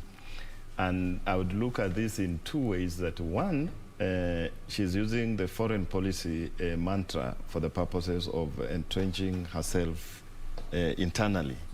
Remember, as you have observed very well, that being a first, we know we are in this society that is, I believe, this improving. I'm an African, and the structural system, the structural conflict is against the women, that the system does not allow them to achieve their greatest potential. And therefore, when a woman breaks that ceiling, it becomes something, the standard of measure now shifts. We move away from the conventional way of measuring who is a president to another one where we say it now matters that she's a woman. And therefore, also for her, she has to seek not just internal endorsement and support, but regional. For this reason, that the second reason I had mentioned, for this reason that her predecessor had taken a position of isolationism, and he was no longer a president of foreign policy. He was, in a way, rearranging internal politics, and in a way neglecting even the East Africa arrangement of politics. You can remember, I think even yesterday or before she came, there was an address that indicated that the volume of Tanzania's economic activities in SADC are greater than in EAC. And remember, Tanzania is a host of East Africa headquarters in Arusha. So this does not work well, in fact. They say in diplomacy, as much as you pursue economic interests, you should be able to deal with the political morality. So it doesn't augur well that you are the headquarter country for a regional organization, and your activities are more in another organization, SADC. So I think Suluhu will be killing two birds with one stone, gaining regional endorsement, and also bringing to the fore the fact that we have this privilege of being the host. You know, hosting a region, a regional organization or international organization is the greatest privilege for any country, whether it is AU in Addis, UNEP in Kenya, UN in New York. So here we have EAC. So she'll be bringing back the EAC to the people in the region, especially to Tanzanians first, and then to the region. And they have more to benefit economically and politically. Yeah. I'll be coming back to you to talk about how tight that grip of the EAC is, how strong it is as we speak today. But Ken, also just looking at the relationship, the trade relationship between Kenya and Tanzania, how do you rate it? Where do we stand? As we're having this conversation to deepen it, where do we stand today? Right. So Kenya and Tanzania have been very good neighbors for a long time, but we have always had good diplomatic relations. There are times when there have been on and offs, and so one would expect that these are neighbors who would be trading the same way we trade very well with Uganda, which is actually Kenya's largest or biggest trading partner. But if you look at the statistics, the balance of trade between Kenya and Tanzania, Tanzania has managed over the years to balance its trade with us. What it's importing and what it's exporting is nearly the same. But with Kenya, that balance of payment has been deteriorating, especially from the time the former president, Magufuli, came in. From I think around 2013, 2014, there has been a shift in what we are importing being more than what we are exporting from Tanzania. And so this has usually led to or contributed to the tiffs you hear between Kenya and Uganda. There is Kenyans burning stuff, the other side they are confiscating chicken or animals and things like that. Because the obligation of a state and a government is to provide opportunity for its domestic economy, to draw out capital from other countries. And therefore, if we are saying we have an embassy the other side, we send people to the East African Parliament, we are members of the EAC, but Tanzania cannot treat Kenyan products or Kenyan businessmen preferentially as it's supposed to be when they're in an economic bloc. Therefore, there is a problem. And so it is interesting to see the new president coming into Kenya. One, for me, is to mend those relations that you could hear in their speeches with President Kenyatta, saying, we want you to stop banning things here, and Kenyatta, our president, also saying, we also want you to stop doing blah, blah, blah. There are things that normally sound like they are banter, but it's almost like it's policy. The president is instructing people at the border in Namanga, and the other one is also saying, my guys do 1, 2, 3, 4 things. And so for me, her trip really, you can almost look at it from the perspective that as the person who is going to be becoming the new president in Tanzania, she's an economist, and she has the interest to develop that economy. And economically, if you look at that economy, it could be one of the biggest in the East African region. It has the biggest population, is huge, it is prospecting natural resources, it's a long coastline. So if you get a good economist president like she can be, who recognizes that she can develop the economy domestically, but it needs the international markets for it to thrive, then now you begin to see the contrast with what President Magufuli was doing. All right. Yeah. In the interest of fairness, Muliro, as well, how do you describe that graph, that relationship that we've had with Tanzania, you know, trade-wise, in the last few years? How do you rate it? Yeah, I would say it's a form of unhealthy competition between sibling rivalry that we allowed to some level, something that began as if it was ideological differences. You know, you remember Jomo Kenyatta and Nyerere, the capitalist leaning Kenyatta, and then the socialist communist Ujamaa Nyerere. So Kenya was seen in terms of a very aggressive capitalist state system seeking for profits and justifying the means. So you remember even it's Nyerere who said that in Kenya it's a man-eat-man society. But then it is unfortunate that it now spilled into economic relations. Remember that the basis of integration normally in this part of the world called Africa is economic. The people relate economically, then now you follow. In fact, they say diplomacy follows the people. So when people are already, even if you hate Somalis and you say we are closing the border, people are trading. So you'll have to find ways of facilitating their visa and the rest. So, but for Tanzania, it's unfortunate that it got in that level, but it is being revived. I was listening to the language that they were using because of what I've just mentioned, that no matter how much the regimes at the top, the governments do, the nations and the state itself remain constant. You will come in and go, and the people are there relating. So they started talking, insisting that Kenya and Tanzania is going now to revive the people-to-people relations. You heard that spoken severally. And then the next thing that you could have observed is that the Kenyan president now switched to the language of the home. And they were both speaking in Swahili, everything there, and saying we are brothers, we have common cultural and historical ties.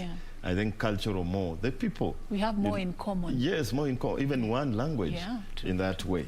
So we shouldn't stretch. And they have identified the problems very well. They say they are historical and we are changing them for the future. I heard something like that. And therefore, we shouldn't allow the historical politics to get into the serious elements of economics.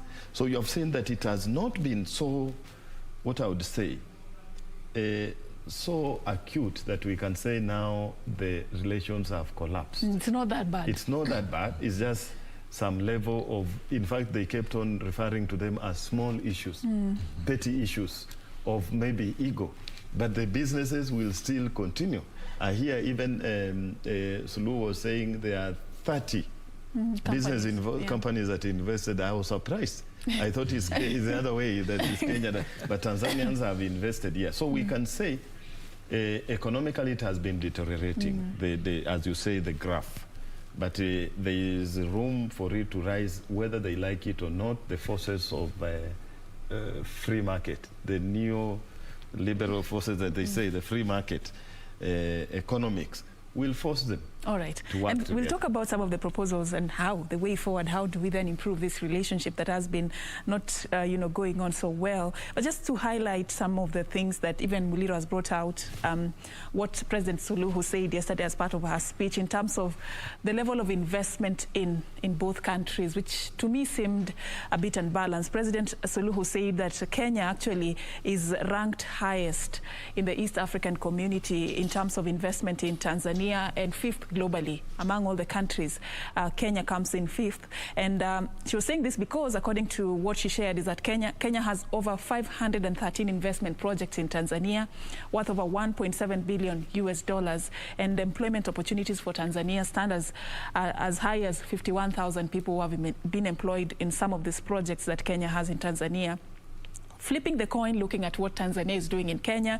She said Tanzania has about 30 companies in this particular country worth over 19 billion Kenyan shillings, employing over 2,600 people. So you can see this kind of imbalance. But actually she defended this position, saying she's promising to step up investment in this particular country. So how do we do that? And I'd like to just ask Ken that question and join it with one of the proposals, and we had them really insist that they are going to re-energize the Joint Commission for Cooperation. What is the significance of this Joint Commission for Cooperation? How will it change the narrative? And if you are sitting in this cooperation, what would be like some of your priority? If you look at the relationship between these two countries, what would you like to see as priority areas of focus as we re-energize this? Right, in international relations speak, normally people talk as though governments do business. Governments, in many cases, governments don't. It's ordinary citizens who have a company, who trade, who go to another place and set up a manufacturing plant, and they get things and they sell. So that's what we are setting up, or what we are re-energizing, to me, should begin to get businessmen here and in the other country to meet and see areas where there are places where there can be joint investments. It should be for exploring new opportunities for investment. For the other side and for here, so that we have all these business councils, we have associations of manufacturers, private sector alliances, and all of them. This is where you want them to get to meet and get to be educated on new opportunities for investment, for example, in Tanzania, and how we should find ways of how government can assist these businessmen, for example, in terms of financing. The other thing is to do with business process. I mean, government services that support business processes. You have had people saying, I sent my guys to Tanzania to go and set up, it takes so long, or getting a visa, or I need to pay this guy, blah, blah, blah, those things. So some of the things that put off people from wanting to cross the border to go and do business can be sorted out with these things. And there are basic things that sometimes can be monitored. They can be put as objectives and actioned, so that you say, this ministry is going to support businessmen, the other side to do 1, 2, 3, 4 things. And that should be done in both ways. I remember the last time when the Prime Minister for Israel came here, usually what I find frustrating with this kind of visits, it's almost in the same fashion. We'll say our businessmen will go the other side, we will have a joint business forum, but we never, or we take little action to monitor, okay, he came in 2 years ago.